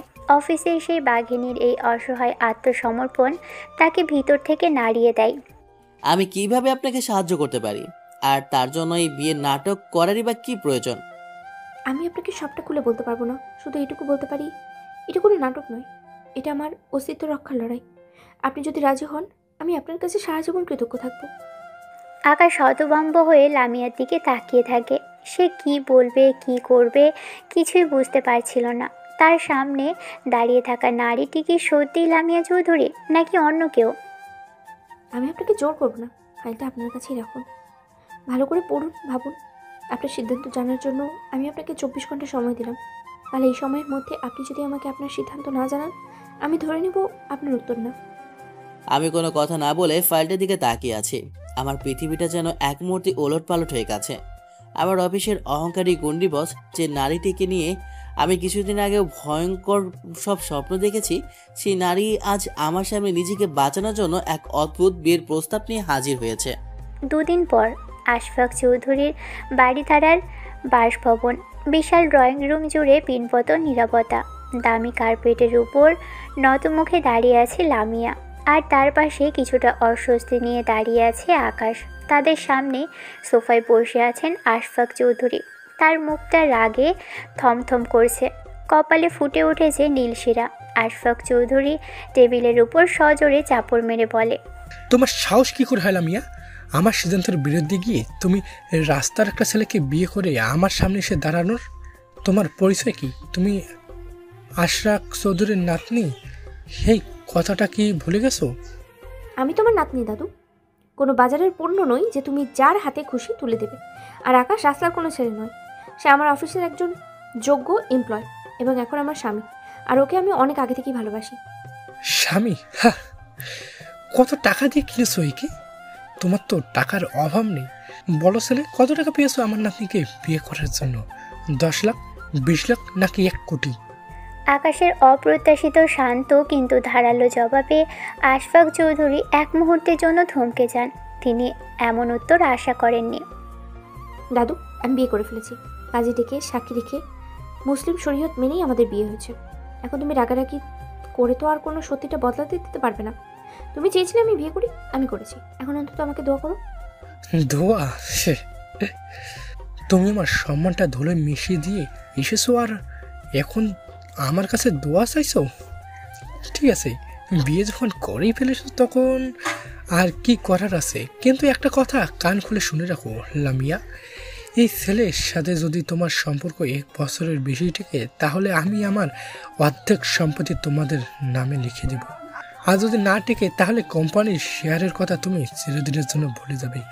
2 বছরের মধ্যে যদি একটা বাচ্চা না হয়, তাহলে তোমাকে চিরতরে কোম্পানির সিও পদ থেকে বহিষ্কার করে দেব। আশফাক চৌধুরী আর কোনো কথা না বলে রাগে গজগজ করতে করতে ভিতরে বাড়ির দিকে চলে যান। লামিয়া আর আকাশ একে অপরের দিকে তাকায়। তাদের প্রথম যুদ্ধটা তারা কোনো মতে পার করেছে। কিছুক্ষণ পর ঢাকার অভিজাত এলাকা গুলশানের সবচেয়ে উঁচু বিল্ডিংগুলোর একটির টপ ফ্লোরে লামিয়া বিশাল বিলাসবহুল পেন্ট হাউস। আকাশ তার ছোট একটা ট্রলি ব্যাগ নিয়ে বিশাল দরজা দিয়ে ভেতরে ঢোকে। ঘরের সাজসজ্জা, দামি আসবাবপত্র আর কাঁচের দেওয়ালের ওপাশে পুরো শহরের প্যানোরামিক ভিউ দেখে সে এক মুহূর্তের জন্য মুগ্ধ হয়ে যায়। চারিদিকে তাকাতে তাকাতে বলে, বাহ, আপনার বাসাটা তো দারুণ। মনে হচ্ছে কোনো সিনেমার সেটে এসে পড়েছি। অফিসের মতোই রুচিশীল, তবে একটু বেশি বড় আর খালি খালি।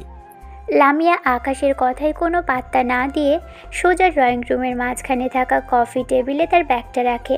সেখান থেকে একটা প্রিন্ট করা কাগজ বের করে সে আকাশের দিকে এগিয়ে দেয়। তার মুখে সেই পুরনো বসের কাঠিন্য। ওয়েলকাম টু মাই হাউস আকাশ। তবে এটাকে নিজের বাড়ি ভাববার ভুল করবেন না। এটা এখন থেকে আগামী 1 বছরের জন্য আপনার থাকার জায়গা মাত্র। আর এখানে থাকতে হলে আপনাকে কিছু নিয়ম মেনে চলতে হবে। নিয়ম? বিয়ের সাথে নিয়মাবলী ফ্রি নাকি? বাহ, ইন্টারেস্টিং। এটা কোনো সাধারণ বিয়ে নয়, এটা একটা চুক্তি। আর প্রত্যেকটা চুক্তিরই কিছু শর্ত থাকে। আমাদের বিয়েটারও আছে। Read it carefully. আকাশ কাগজটা হাতে নেয়। সেখানে পয়েন্ট আকারে নিয়মগুলো লেখা। সে পড়তে শুরু করে। 1, আমরা 2 জন সম্পূর্ণ আলাদা বেডরুমে থাকবো। একে অপরের ব্যক্তিগত বিষয়ে হস্তক্ষেপ করতে যাব না। আচ্ছা, মানলাম। আমার এমনিতেও আপনার সাথে এক ঘরে থাকার কোনো শখ নেই। গুড। 2, আমার ব্যক্তিগত জীবন, আমার বন্ধু বান্ধব বা আমি কার সাথে ফোনে কথা বলছি এ নিয়ে তুমি কোনো প্রকার প্রশ্ন করতে পারবে না। বাহ, মানে আমি শুধু শোপিস হিসেবে থাকবো, তাই তো? প্রিসাইসলি। আমার ক্ষেত্রেও একই নিয়ম প্রযোজ্য। আমিও আপনার ব্যক্তিগত জীবনে হস্তক্ষেপ করব না। 3, অফিসের বাইরে, বিশেষ করে আমার পরিবারের সামনে বা কোনো সামাজিক অনুষ্ঠানে আমরা সুখী দাম্পত্যের মতো আচরণ করব। কিন্তু অফিসের ভেতরে আমাদের পরিচয় আগের মতোই থাকবে, বস এবং এমপ্লয়। এর কোনো ব্যতিক্রম হবে না। মানে বাইরে জানো বাবু আর অফিসে গেট আউট, তাই তো? আমার সাথে মজা করার চেষ্টা করছেন না আকাশ? আমি যে পরিস্থিতিতে আছি তাতে আমার মাথার কোনো মজা ঢুকছে না। ওকে ওকে, চিল। 4, এই চুক্তির মেয়াদ ঠিক 365 দিন। 1 বছর পূর্ণ হওয়ার দিন আমরা কোনো প্রশ্ন বা কোনো রকমের ঝামেলা ছাড়াই ডিভোর্সের জন্য ফাইল করব এবং শান্তিপূর্ণভাবে আলাদা হয়ে যাব। বাহ, সব কিছুই তো খুব পরিষ্কার আর পেশাদার। আকাশ কাগজটা ভাঁজ করে টেবিলের উপর রেখে দেয়। তারপর সোফায় গা এলিয়ে দিয়ে লামিয়ার দিকে তাকিয়ে মুচকি হাসে। আপনার কি সব নিয়ম পরিষ্কার? কোনো প্রশ্ন আছে? প্রশ্নই নেই, তবে একটা সংকোচ আছে। আপনার এই নিয়মের লিস্টে আমার পক্ষ থেকে একটা নিয়ম যোগ করতে চাই, যদি আপনার আপত্তি না থাকে ম্যাডাম। আপনার আবার কি নিয়ম? নিয়মটা খুব সাধারণ, রান্নাঘরের সাথে সম্পর্কিত। এই বাসায় যেহেতু আমরা দুজনেই থাকবো, সেহেতু ঘরের কাজও 2 জন মিলেই করতে হবে। মানে রান্নাটা কিন্তু আপনাকেও করতে হবে। আমি একা আপনার কাজের লোক নই যে রোজ আপনাকে রান্না করে খাওয়াবো। আকাশের এই অপ্রত্যাশিত উত্তরে লামিয়া হতবাক হয়ে যায়। সে ভেবেছিল আকাশ হয়তো টাকা পয়সা বা অন্য কোনো সুবিধা চাইবে, কিন্তু সে যে সরাসরি রান্নাঘরের দায়িত্ব ভাগাভাগি করার কথা বলবে, এটা তার কল্পনারও বাহিরে ছিল। এক্সকিউজ মি, আমি রান্না করব? আপনি কি জানেন আমি কি? লামিয়া চৌধুরী কখনো রান্না করে না। জানতাম আপনি এটাই বলবেন, কিন্তু এখন থেকে করবেন। কারণ এখন আপনি শুধু লামিয়া চৌধুরী নন, মিসেস আকাশ চৌধুরীও বটে। আর এই বাসায় থাকতে হলে আমার শর্ত আপনাকে মানতে হবে। হয় আপনি রান্নায় সাহায্য করবেন, নয়তো আমরা দুজনেই বাইরে থেকে অর্ডার করে খাবো। আর সেই বিলটাও অর্ধেক অর্ধেক হবে। লামিয়ার মুখটা রাগে লাল হয়ে যায়। তার ইচ্ছে করছিল আকাশকে কাঁচা চিবিয়ে খেতে, কিন্তু সে বুঝতে পারছিল আকাশ এখানেও তার সাথে একটা পাওয়ার গেম খেলছে। সে যদি এখন এটা নিয়ে বাড়াবাড়ি করে, তাহলে প্রথম দিনেই চুক্তির শর্ত লঙ্ঘন করা হবে। ফাইন, ঠিক আছে, আমি রাজি। কিন্তু আমার রান্না যদি মুখে দেওয়ার যোগ্য না হয়, তার জন্য আমি দাঁড়িয়ে থাকবো না। সেটা আমি ম্যানেজ করে নেব ম্যাডাম। বিষ না মেশালেও চলবে। তাহলে চুক্তি ফাইনাল। লামিয়া কোনো উত্তর না দিয়ে রাগে গজগজ করতে করতে একটা বেডরুমের দিকে চলে যায় এবং দরজাটা সজোরে বন্ধ করে দেয়। আমি একা ড্রয়িং রুমে বসে আছি। বুঝতে পারছি আগামী 1 বছর হয়তো খুব সহজ হবে না, কিন্তু বেশ মজাদারও হতে চলেছে। রাত 10টা। বিশাল ডাইনিং টেবিলের দু প্রান্তে বসে আছে আকাশ আর লামিয়া।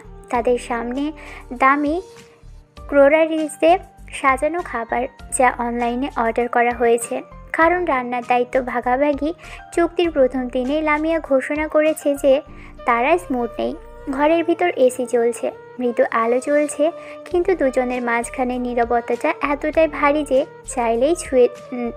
চাইলেই ছুঁয়ে দেখা যাবে। কাঁটা চামচের টুংটাং শব্দ ছাড়া আর কোনো আওয়াজ নেই। আকাশ বারবার আর চোখে লামিয়ার দিকে তাকাচ্ছে। সারাদিনের ঝড়ের পর মেয়েটা কেমন যেন নিস্তেজ হয়ে গেছে। খাবারটা কিন্তু বেশ ভালো। আপনি তো বলেছিলেন এখানকার বিরিয়ানি আপনার পছন্দ নয়। খিদে পেলে আমার সব কিছুই ভালো লাগে, আর পছন্দ অপছন্দ নিয়ে কথা বলার মতো এনার্জি আমার নেই। তা অবশ্য ঠিক। আজকের দিনটা আপনার ওপর দিয়ে বেশ বড় একটা ঝড় বয়ে গেল। প্রথমে আপনার দাদু, তারপর এই আমাদের বিয়ে। দেখুন আকাশ, আমি এখানে আপনার সহানুভূতি অর্জনের জন্য বসিনি। নিয়ম নম্বর 2 মনে আছে? আমার ব্যক্তিগত বিষয় নিয়ে কোনো প্রশ্ন বা আলোচনা চলবে না। Just eat your food. Okay fine, rules আর রুলস। আচ্ছা, একটা অবান্তর প্রশ্ন করতে পারি, যেটা আপনার ব্যক্তিগত জীবনের সাথে সম্পর্কিত নয়? কি? আপনার এই বিশাল পেন্ট হাউসে কি ভূতের ভয় করে না? রাতের বেলা একা একা আমার তো নিজের বাড়িতেই মাঝে মাঝে ভয় লাগে। আপনি কি সিরিয়াস? ভূত? এই যুগে এসে আপনি ভূতে বিশ্বাস করেন? আনবিলিভেবল। আর ভয়? লামিয়া চৌধুরী ভয় পায় না, ওকে? বাহ, দারুণ আত্মবিশ্বাস। আমার তো মনে হয়েছিল অফিসের সবাই আপনাকেই ভূত ভেবে ভয় পায়। The great Lamia Chowdhury. আকাশ তার কথা শেষ করার আগেই ঝটকা দিয়ে পুরো অ্যাপার্টমেন্টের সব আলো নিভে যায়। এসি বন্ধ হয়ে যায়, ফ্রিজের গুঞ্জন থেমে যায়। চারদিকে নেমে আসে কবরের মতো নিকষ কালো অন্ধকার আর ভুতুড়ে নীরবতা। ঠিক 1 সেকেন্ড পরেই সে অন্ধকার চিরে একটা তীক্ষ্ণ ভয়ঙ্কর চিৎকার ভেসে আসে। লামিয়া চিৎকারের সাথে সাথেই আকাশ অনুভব করে কেউ একজন ঝড়ে বেগে টেবিলের ওপাশ থেকে এসে তার হাতটা খামচে ধরেছে। অন্ধকারেও সে বুঝতে পারে এটা লামিয়া। তার নখগুলো ভয়ে আকাশের হাতে চামড়ায় বসে যাচ্ছে। আরে আরে, কি হলো? শান্ত হন, আমি তো এখানেই আছি। কি হয়েছে আপনার?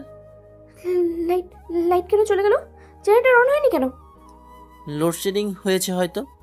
জেনারেটরের হয়তো সমস্যা হয়েছে, এখনই ঠিক হয়ে যাবে। আপনি এত ভয় পাচ্ছেন কেন? আপনি না একটু আগেই বললেন লামিয়া চৌধুরী ভয় পায় না? আমি আমি অন্ধকার ভয় পাই না। আমি হঠাৎ করে চমকে গেছি। লামিয়ার গলার স্বরে স্পষ্ট ভয় ফুটে বেড়াচ্ছে। অফিসের সেই বাঘিনী, সেই অসহায় ভীত রূপটা আকাশের কাছে এতটাই অপ্রত্যাশিত ছিল যে তার হাসি পেয়ে গেল। আচ্ছা আচ্ছা, বুঝেছি, আপনি চমকে গেছেন। ঠিক আছে, হাতটা ছাড়ুন, আমি দেখছি মোমবাতি বা টর্চ কিছু পাই কিনা। আপনার ফোনে তো ফ্ল্যাশ লাইট আছে, তাই না? ফোন তো বেডরুমে চার্জে দেওয়া। প্লিজ আমাকে একা রেখে যাবেন না। লামিয়ার কণ্ঠে মিনতি ঝরে পড়ছে। আকাশ বুঝতে পারে মেয়েটা সত্যি অন্ধকারে ভয় পায়, আর এই দুর্বলতাটা আকাশের মনে একটা স্ট্রেঞ্জলি এক ধরনের মায়া তৈরি করে। ঠিক আছে, আমি কোথাও যাচ্ছি না, চলুন একসাথেই খুঁজি। আপনার ড্রয়িং রুমে কোথাও মোমবাতি থাকার কথা। আকাশ উঠতে চেষ্টা করে, কিন্তু লামিয়া এমনভাবে তার হাত ধরে আছে যে ওটা প্রায় অসম্ভব ছিল। আকাশ বাধ্য হয়ে লামিয়ার হাত ধরে রেখে চেয়ারে উঠে বসে। আমার হাতটা ধরেই আসুন, তাহলে কিন্তু সাবধানে, কিছুতে আবার হোঁচট খাবেন না। নিকষালো অন্ধকারে তারা দুজন একে অপরের হাত ধরে এগোতে থাকে। লামিয়ার ঠান্ডা কাঁপা কাঁপা হাতটা আকাশের হাতের ভিতর। আকাশ তার ফোনটা পকেট থেকে বের করে ফ্ল্যাশ লাইট জ্বালায়। সে আলোয় সে লামিয়ার ভীত ফ্যাকাশে মুখটা দেখতে পায়। এই তো আলো, এবার তো ভয় কমেছে ম্যাডাম। আমি ভয় পাইনি, বলেছিলাম তো চমকে গেছি। তারা ড্রয়িং রুমের একটা ক্যাবিনেটের সামনে এসে দাঁড়ায়।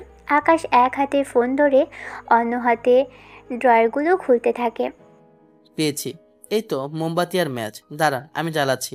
আকাশ একটা মোমবাতি নিয়ে জ্বালাতে যায়, কিন্তু লামিয়া তখনও তার খুব কাছে দাঁড়িয়ে তার হাতটা ধরে আছে। ফলে আকাশ ঠিকমতো ম্যাচ জ্বালাতে পারছিল না। ম্যাডাম, হাতটা যদি একটু ছাড়তেন তাহলে আমার মোমবাতিটা জ্বালাতে সুবিধা হতো। ও সরি। লামিয়া হুট করে হাতটা সরিয়ে নেয়। আকাশ মোমবাতিটা জ্বালিয়ে টেবিলের উপর রাখে। মোমবাতির নরম কাঁপা কাঁপা আলোয় ঘরের ভিতরের পরিবেশটা মুহূর্তেই বদলে যায়। অন্ধকার কোণাগুলো আরও রহস্যময় হয়ে ওঠে, আর আলো ছায়ার খেলায় দুজনের মুখের উপর এক অদ্ভুত মায়াবী আবেশ তৈরি হয়। আকাশ ঘুরে দাঁড়াতেই লামিয়ার মুখোমুখি হয়। তারা দুজন এতটাই কাছাকাছি দাঁড়িয়েছিল যে তাদের মধ্যে দূরত্ব মাত্র কয়েক ইঞ্চি।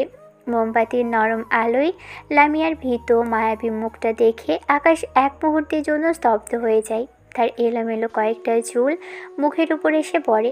বড় বড় চোখ দুটোতে ভয়ের সাথে মিশে আছে এক অদ্ভুত সারল্য। অফিসের সেই কঠিন খোলসটা এই মুহূর্তে আর নেই। আপনাকে তো অন্ধকারে বেশ অন্যরকম লাগছে ম্যাম। অন্যরকম মানে?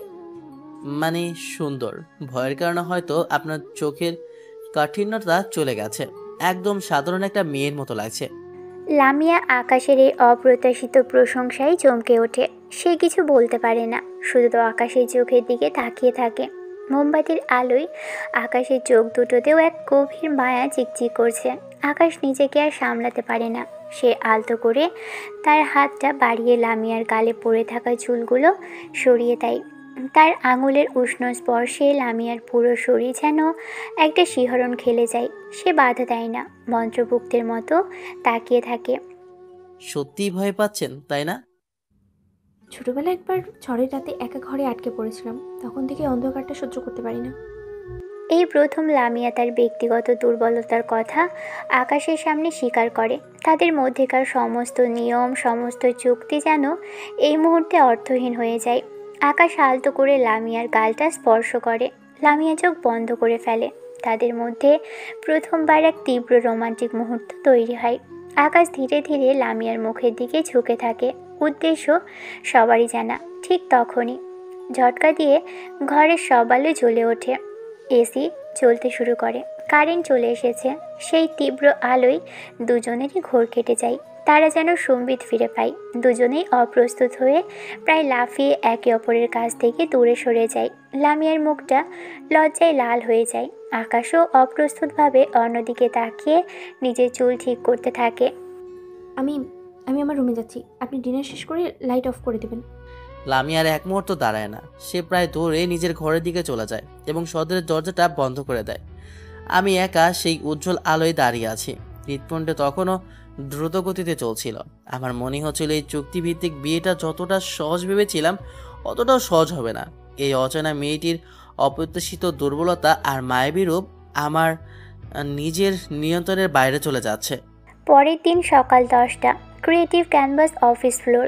গত রাতে সেই অপ্রত্যাশিত ঘটনার পর সকালটা শুরু হয় এক অদ্ভুত অস্বস্তি নিয়ে। বাসা থেকে অফিসে আসার পুরো রাস্তাটা গাড়িতে কেউ কারোর সাথে একটাও কথা বলেনি। আকাশ জানে লামিয়া ইচ্ছে করেই তাকে লিফট দিয়েছে, কারণ নিয়ম অনুযায়ী বাইরে তারা সুখী দম্পতি। অফিসে কাচের দরজা ঠেলে ভিতরে ঢোকার সাথে সাথেই দুজনের অবয়ব মুহূর্তেই বদলে যায়। লামিয়ার মুখে আবারও ফিরে আসে সেই কঠিন বসের মুখোশ, আর আকাশও হয়ে যায় একজন সাধারণ কর্মচারী। নিয়ম নাম্বার 3 অক্ষরে অক্ষরে পালিত হতে শুরু করে। লামিয়া রিসেপশনিস্টের দিকে তাকিয়ে শীতল গলায় বলে, সাদিয়া, আজকে ক্লায়েন্ট মিটিংয়ের সব ফাইল আমার টেবিলে পাঠিয়ে দাও এক্ষুনি। আর আকাশ? লামিয়া এমনভাবে আকাশের নাম উচ্চারণ করে যেন সে অফিসের 8-10 জন সাধারণ এমপ্লয়ির একজন। আপনি আমার কেবিনে আসুন, বেঙ্গল প্রিন্সের ক্যাম্পেইন নিয়ে আপনার সাথে কথা আছে। এই বলে লামিয়া ঠকঠক করে হাই হিলের শব্দ তুলে নিজের কেবিনের দিকে চলে যায়। আকাশ একটা দীর্ঘশ্বাস ফেলে তার পিছন পিছন যায়। অফিসের সবাই এই দৃশ্য দেখে অভ্যস্ত, কিন্তু আজ তাদের বস আর আকাশের মধ্যেকার এই দূরত্বটা কেন যেন একটু বেশি নাটকীয় মনে হয়েছে সহকর্মীদের কাছে। কিছুক্ষণ পর লামিয়ার কেবিনে। আকাশ ভিতরে ঢুকতেই লামিয়া কোনো দিকে না তাকিয়ে তার হাতে একটা ফাইল ধরিয়ে দেয়। এটা বেঙ্গল প্রিন্সের নতুন ব্রিফ। তারা তাদের ওয়েদার রেফারেন্স প্রিন্টের জন্য একটা ক্যাম্পেইন চাইছে। আইডিয়াটা এমন হতে হবে যা আগে কেউ কখনো দেখেনি। আইডিয়াটা তো ভাবা যাবে, কিন্তু ডেডলাইন তো দেখছি মাত্র 3 দিন। এত কম সময়ে? এই জন্যই তো আপনাকে ডেকেছি। অফিসের আর কারোর ওপরে আমার ভরসা নেই যে 3 দিনে একটা ভালো আইডিয়া বের করতে পারবে।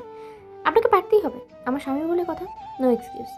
বাহ, এটা কি প্রশংসা ছিল ম্যাডাম যে আপনি আমার উপর সবচেয়ে বেশি ভরসা করেন? এটাকে প্রশংসা ভাবার কোনো কারণ নেই।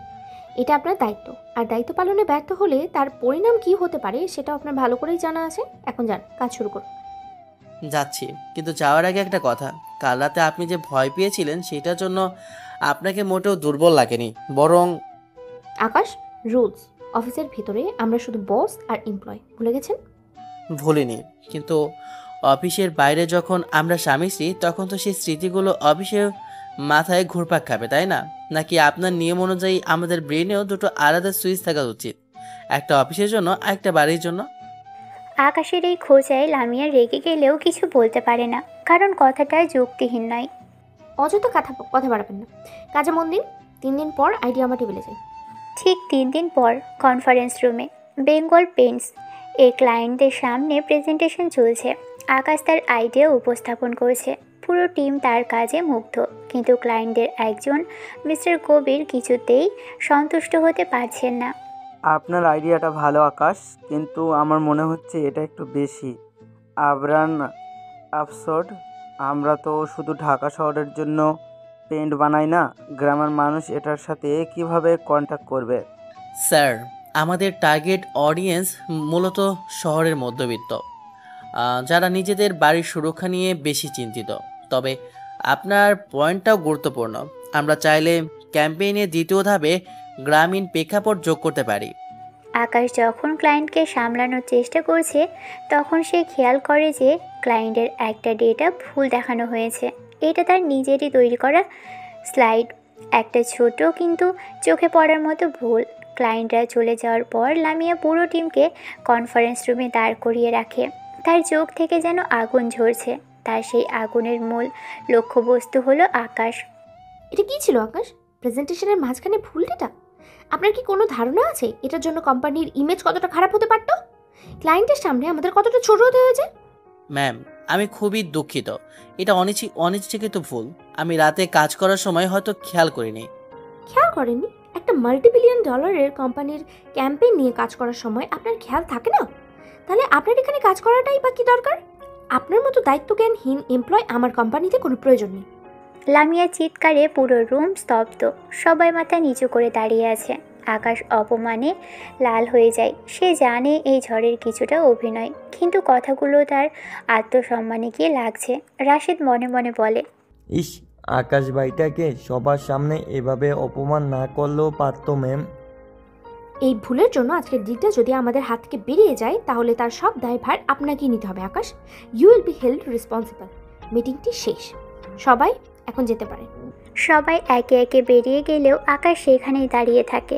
লামিয়াও তার দিকে না তাকিয়ে ফাইল গোছাতে থাকে। সবার সামনে এই নাটকটা না করলে পারতেন লামিয়া। আমি ভুল করেছি, স্বীকার করছি, কিন্তু তার জন্য এতটা অপমান করার কোনো মানে হয় না। এটা কোনো নাটক ছিল না, আপনি সত্যি ভুল করেছেন। আর অফিসে আপনি আমার স্বামী নন, একজন এমপ্লয়। আর ভুল করলে বসের বকা শোনার জন্য প্রস্তুত থাকতেই হবে। এই বলে লামিয়া হনহন করে রুম থেকে বেরিয়ে যায়। আকাশ একটা চেয়ারের উপর হতাশ হয়ে বসে পড়ে।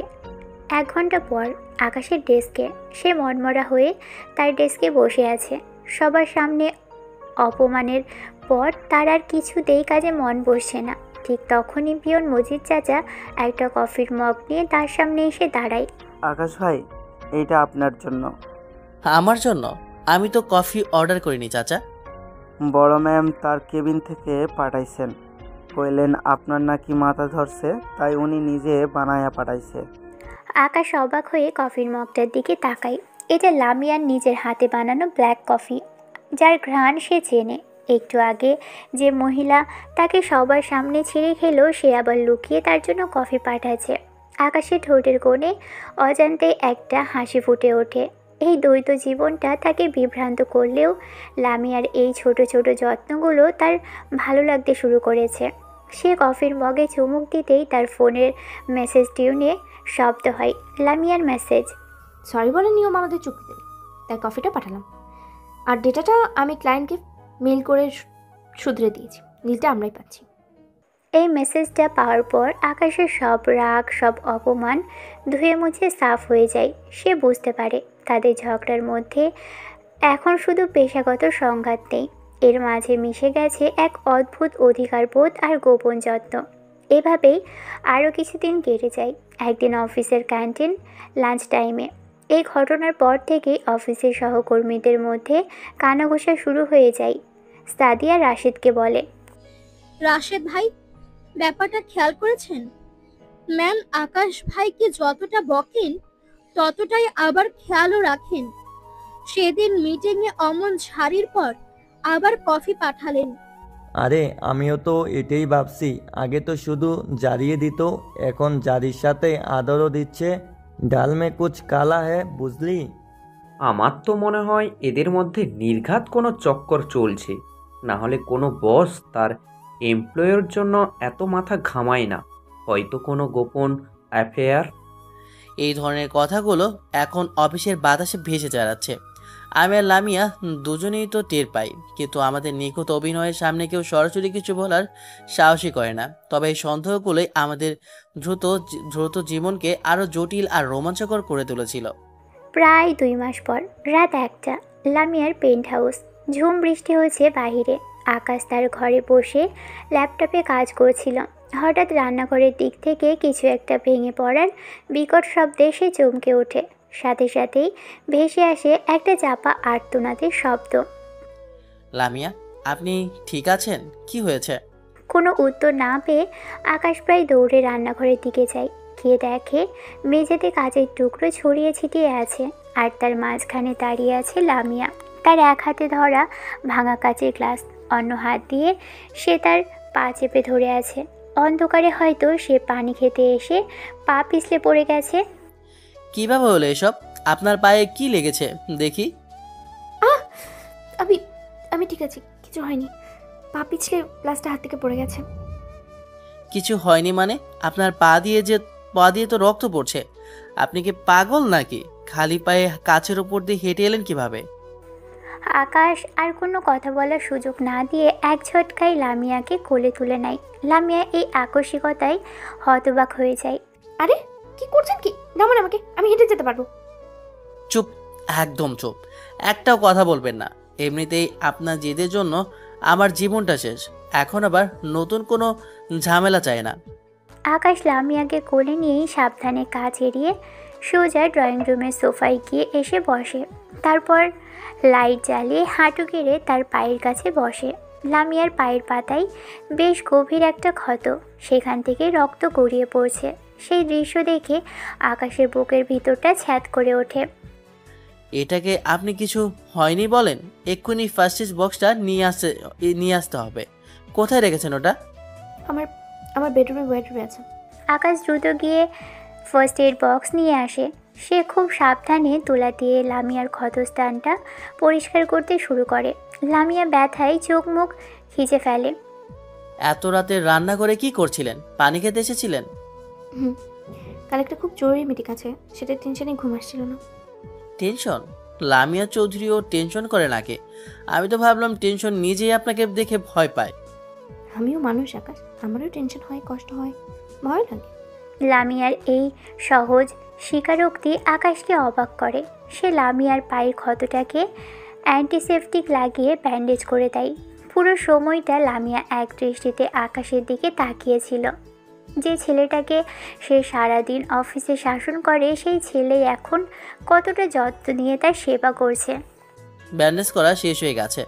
এখন কয়েকদিন একটু সাবধানে হাঁটতে হবে, আর খালি পায়ে হাঁটার অভ্যাসটা ছাড়ুন। ধন্যবাদ। শুনতে পেলাম না, কি বললেন? লামিয়া চৌধুরী ধন্যবাদ দিচ্ছে?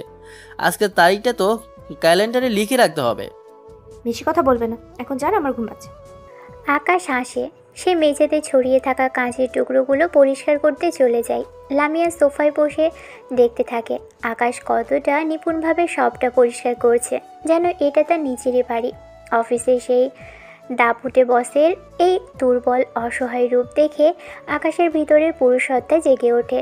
তার মনে হয় এই শক্তিশালী মেয়েটারও যত্নের প্রয়োজন আছে। কাজ শেষে আকাশ দেখে লামিয়া সোফাতেই ঘুমিয়ে পড়েছে। ব্যথার কারণে হয়তো সে খুব ক্লান্ত হয়ে গেছে। তার মুখের উপর এসে পড়েছে কয়েকটা অবাধ্য চুলের গুচ্ছ। ঘুমের ঘোরে তাকে এতটাই নিষ্পাপ আর মায়াবী লাগছিল যে আকাশ চোখ ফেরাতে পারছিল না। সে জানে নিয়ম অনুযায়ী লামিয়াকে তার ঘরে একা থাকতে দেওয়া উচিত, কিন্তু এই অবস্থায় তাকে একা রেখে যেতে তার মন সায় দিয়েছিল না। সে ধীর পায়ে লামিয়ার কাছে এগিয়ে যায়, হাঁটু গেড়ে তার মুখের সামনে বসে। ঘুমালে আপনাকে কতটা শান্ত লাগে লামিয়া? কোনো রাগ নেই, কোনো অহংকার নেই, শুধু একটা নিষ্পাপ মুখ। কেন আপনি সারাক্ষণ এমন থাকতে পারেন না? আকাশ নিজেকে আর নিয়ন্ত্রণ করতে পারে না। সে আলতো করে ঝুঁকে পড়ে লামিয়ার কপালে, যেখানে একটা ছোট কাটা দাগ আছে সেখানে একটা চুমু খায়। তার ঠোঁটের উষ্ণ স্পর্শটা ছিল সব নিয়ম, সব যুক্তির ঊর্ধ্বে, শুধু মায়া আর যত্নের বহিঃপ্রকাশ। ঠিক সেই মুহূর্তে লামিয়ার চোখের পাতা কেঁপে ওঠে। সে ধীরে ধীরে চোখ খোলে। ঘুম জড়ানো চোখে সে দেখে আকাশ তার মুখের উপর ঝুঁকে আছে। তাদের মধ্যে দূরত্ব মাত্র কয়েক ইঞ্চি।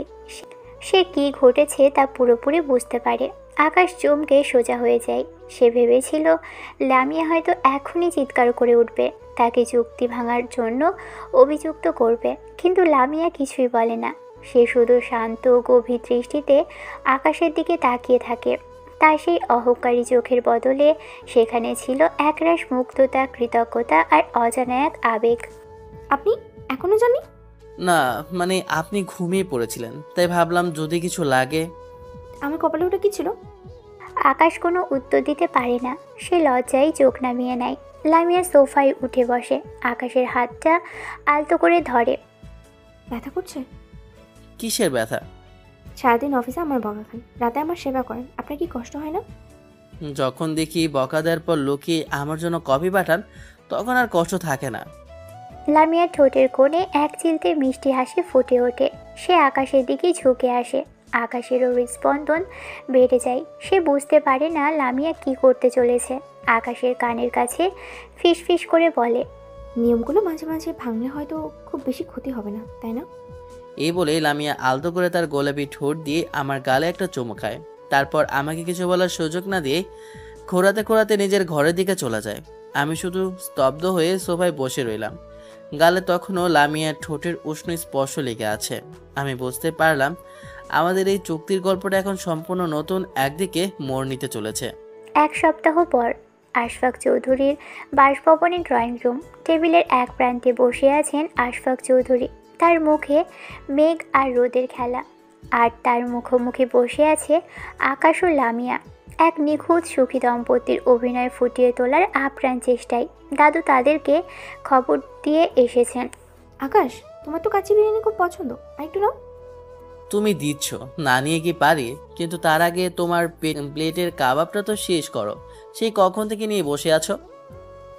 আকাশ পরম যত্নে লামিয়ার প্লেটে কাবাবটা ভেঙে দেয়। তাদের এই খুনসুটি দেখে আশফাক চৌধুরীর গম্ভীর মুখটা একটু হলেও নরম হয়। তা তোমাদের নতুন জীবন কেমন চলছে? মানিয়ে নিতে পারছো তো? দাদু, লামের মতো একজন জীবনসঙ্গী থাকলে মানিয়ে নিতে কোনো সমস্যাই হয় না।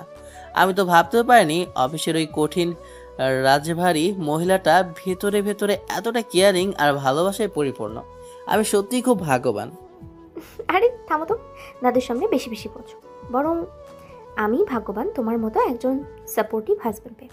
ও সারাদিন অফিসের পরে বাসায় এসেও আমার কাজে সাহায্য করে, আমার খেয়াল রাখে। তাদের অভিনয় এতটাই নিখুঁত ছিল যে আশফাক চৌধুরীর সন্দিহান মনও বিশ্বাস করতে শুরু করে। কিন্তু অভিনয়ের বাইরেও কিছু জিনিস ঘটছিল যা ছিল সম্পূর্ণ বাস্তব। খাওয়ার পর যখন তারা বাগানে হাঁটতে বের হয়, তখন হঠাৎ ঠান্ডা বাতাস বইতে শুরু করে। লামিয়া শাড়ি পরে থাকায় শীতে হালকা কেঁপে ওঠে। ইস, হঠাৎ করেই ঠান্ডাটা বেড়ে গেল। দাঁড়াও। আকাশ নিজের শরীর থেকে ব্লেজারটা খুলে নিয়ে পরম মমতায় লামিয়ার গায়ে জড়িয়ে দেয়। এই কাজটা তাদের অভিনয়ের অংশ ছিল না, এটা ছিল আকাশের ভিতর থেকে আসা এক স্বতঃস্ফূর্ত যত্ন। আকাশ লামিয়ার কাঁধে হাত রেখে বলে, এবার ঠিক আছে? লামিয়ার বুঝতে বাকি থাকে না। আকাশের এই যত্ন, এই খেয়াল রাখা, এই পুরোটাই অভিনয় নয়। তার প্রতি আকাশের এই নরম আচরণে লামিয়ার কঠিন মনের বরফটা ধীরে ধীরে গলতে শুরু করে। এরপর তারা রাত 11টায় লামিয়ার পেন্ট হাউসের উদ্দেশ্যে রওনা হয় গাড়িতে। রাতে নিস্তব্ধ রাস্তা ধরে গাড়িটা এগিয়ে চলেছে। রেডিওতে বাজছে একটা রোমান্টিক গান। গাড়ির ভিতরে দুজনেই চুপচাপ। আজকের রাতের অভিনয় তাদের দুজনকে মানসিকভাবে ক্লান্ত করে দিয়েছে, কিন্তু এর অদ্ভুত ভালো লাগাও কাজ করছে। ধন্যবাদ আকাশ। ধন্যবাদ কেন? আমি তো শুধু আমার দায়িত্ব পালন করেছি। চুক্তিতেই তো লেখা ছিল। চুক্তিতে লেখা ছিল অভিনয় করার কথা, কিন্তু আপনি যা যা করেছেন তার পুরোটাই অভিনয় ছিল না। লামিয়ার এ কথায় আকাশ তার দিকে তাকায়। লামিয়াও তার দিকে তাকিয়ে আছে। তার চোখে এখন কিছু একটা ছিল যা আকাশ আগে কখনো দেখেনি। ঠিক ধরেছ, আমি যা করেছি তার পুরোটাই অভিনয় ছিল না। কারণ আমি যখন তোমার গায়ে ব্লেজারটা জড়াচ্ছিলাম, তখন আমার মনে হচ্ছিল আমি আমার বসকে শীতের হাত থেকে বাঁচাচ্ছি না, আমি আমার ভালোবাসার মানুষটাকে উষ্ণতা দিচ্ছি। ভালোবাসার মানুষ, এই দুটো শব্দ লামিয়ার বুকের ভিতরটা কাঁপিয়ে দেয়। সে কোনো উত্তর দিতে পারে না, শুধু অপলক দৃষ্টিতে তাকিয়ে থাকে। কিছুক্ষণ পর পেন্ট হাউসের লিভিং রুমে বাসায় ফেরার পর লামিয়া সোফায় এসে বসে। আকাশ তার সামনে এসে দাঁড়ায়। দুজনের চোখেই জমে আছে অনেক না বলা কথা। লামিয়া আকাশের চোখে চোখ রেখে বলে, আমাদের চুক্তিটা ছিল শুধু 1 বছরের জন্য। হ্যাঁ ছিল। আকাশ ধীরে ধীরে লামিয়ার দিকে এক ধাপ এগিয়ে আসে। সে লামিয়ার সামনে হাঁটু গেড়ে বসে তার হাত দুটো নিজের হাতের মধ্যে তুলে নেয়। কিন্তু আমি যদি এই চুক্তিটা আর মানতে না চাই, আমি যদি এই অভিনয়টাকে সত্যি করতে চাই, লামিয়া, আমি কি এই চুক্তিটা আজীবনের জন্য নবায়ন করতে পারি? লামিয়ার চোখ বেয়ে টপ করে 1 ফোঁটা পানি গড়িয়ে পড়ে। সে আর নিজেকে ধরে রাখতে পারে না। তার এতদিনের অহংকার, তার কঠিন খোলসটা পুরোপুরি ভেঙে চুরমার হয়ে যায়। সে কোনো উত্তর না দিয়ে মুচকি হাসে, আর সেই হাসিতেই ছিল তার সম্মতি। আপনি জানেন আকাশ, আমাদের বিয়ের আগের রাতে আমি একটা স্বপ্ন দেখেছিলাম। স্বপ্ন? কি স্বপ্ন? না, আপনি বলুন, আপনার কি কখনো মনে হয়েছে যে আমরা আগেও খুব কাছাকাছি এসেছি, কিন্তু সেটা বাস্তবে নয়? হ্যাঁ হয়েছে। বিয়ের কিছুদিন আগে এক রাতে আমি একটা স্বপ্ন দেখেছিলাম। গাজীপুরের মেঘডুবি রিসোর্ট, ঝুম বৃষ্টি হচ্ছিল, আর আপনি একটা ভেজা আকাশি নীল শাড়ি পরে আমার সামনে এসে দাঁড়িয়েছিলেন। আকাশের কথা শুনে লামিয়ার চোখ দুটো বিস্ময়ে বড় বড় হয়ে যায়। আপনি আপনি কীভাবে জানলেন? আমি তো ঠিক এই স্বপ্নটাই দেখেছিলাম, কিন্তু স্বপ্ন তো আমি আপনার কানের কাছে বলেছিলাম। অফিসে তো অনেক সাহস দেখাও, এখানে কি হলো? আর তারপর আপনি আমাকে চুমু খেয়েছিলেন। দুজনে স্তব্ধ হয়ে একে অপরের দিকে তাকিয়ে থাকে। এই অবিশ্বাস্য টেলিপ্যাথি তাদের বুঝিয়ে দেয় যে তাদের এই সম্পর্কটা শুধু একটা চুক্তির বাঁধনে সীমাবদ্ধ নয়, এর শিকড় আরও অনেক গভীরে। লামিয়া আর কোনো কথা না বলে আকাশের বুকে মাথা রাখে। অফিসে সেই অহংকারী গুন্ডি বস অবশেষে তার রোমান্টিক বউ হয়ে ওঠে। আকাশ লামিয়ার চুলে বিলি কাটতে কাটতে বলে, আমি তোমাকে ভালোবাসি লামিয়া। অফিসের প্রথম দিন থেকে হয়তো তোমার ওই রাগ, তোমার ওই জেদের আড়া থাকা আসল মানুষটাকে আমি ভালোবেসে ফেলেছিলাম। লামিয়া আকাশের বুকের শার্ট খামচে ধরে। আমিও তোমাকে ভালোবাসি আকাশ। আমি হয়তো কখনো প্রকাশ করতে পারিনি, কিন্তু তোমার ওই জেদ, আমার চোখের দিকে তাকিয়ে কথা বলার সাহস, সব কিছুই আমাকে তোমার দিকে টেনেছে। আকাশ লামিয়ার মুখটা তুলে ধরে। তাদের ঠোঁট দুটো মিলিত হয় এক গভীর আবেগী চুম্বনে। এই চুম্বনে কোনো যুক্তি ছিল না, ছিল শুধু দুটো মানুষের এতদিন ধরে চেপে রাখা ভালোবাসা আর তীব্র আকাঙ্ক্ষা। আকাশ লামিয়াকে আলতো করে কোলে তুলে নেয়। লামিয়া তার গলা জড়িয়ে ধরে। নিয়ম নাম্বার 1, আজ থেকে বাতিল। আকাশ, আজ রাত আমি আর তোমার থেকে আলাদা ঘরে থাকতে চাই না। আমি শুধু তোমার হতে চাই, পুরোপুরিভাবে। লামিয়ার কণ্ঠের উত্তেজনায়, তার চোখের আমন্ত্রণে আকাশ বুঝতে পারে আজ রাতে তাদের সম্পর্কে শেষ দেয়ালটাও ভেঙে পড়তে চলেছে। লামিয়ার কপালে চুমু খেয়ে গভীর আবেগী গলায় বলে, আজ থেকে আর কোনো নিয়ম নেই লামিয়া, কোনো চুক্তিও নেই, আছে শুধু ভালোবাসা, আর তুমি আর আমি। আকাশ লামিয়াকে কোলে নিয়ে তাদের বেডরুমের দিকে এগিয়ে যায়। ঘরের দরজাটা বন্ধ হয়ে যায়। বাইরে তখনও ঝিরিঝিরি বৃষ্টি পড়ছে, আর ভিতরে দুটো ভালোবাসার শরীর মিশে যাচ্ছিল একে অপরের সাথে, এক নতুন চুক্তিহীন ভালোবাসাময় জীবন শুরু করার জন্য।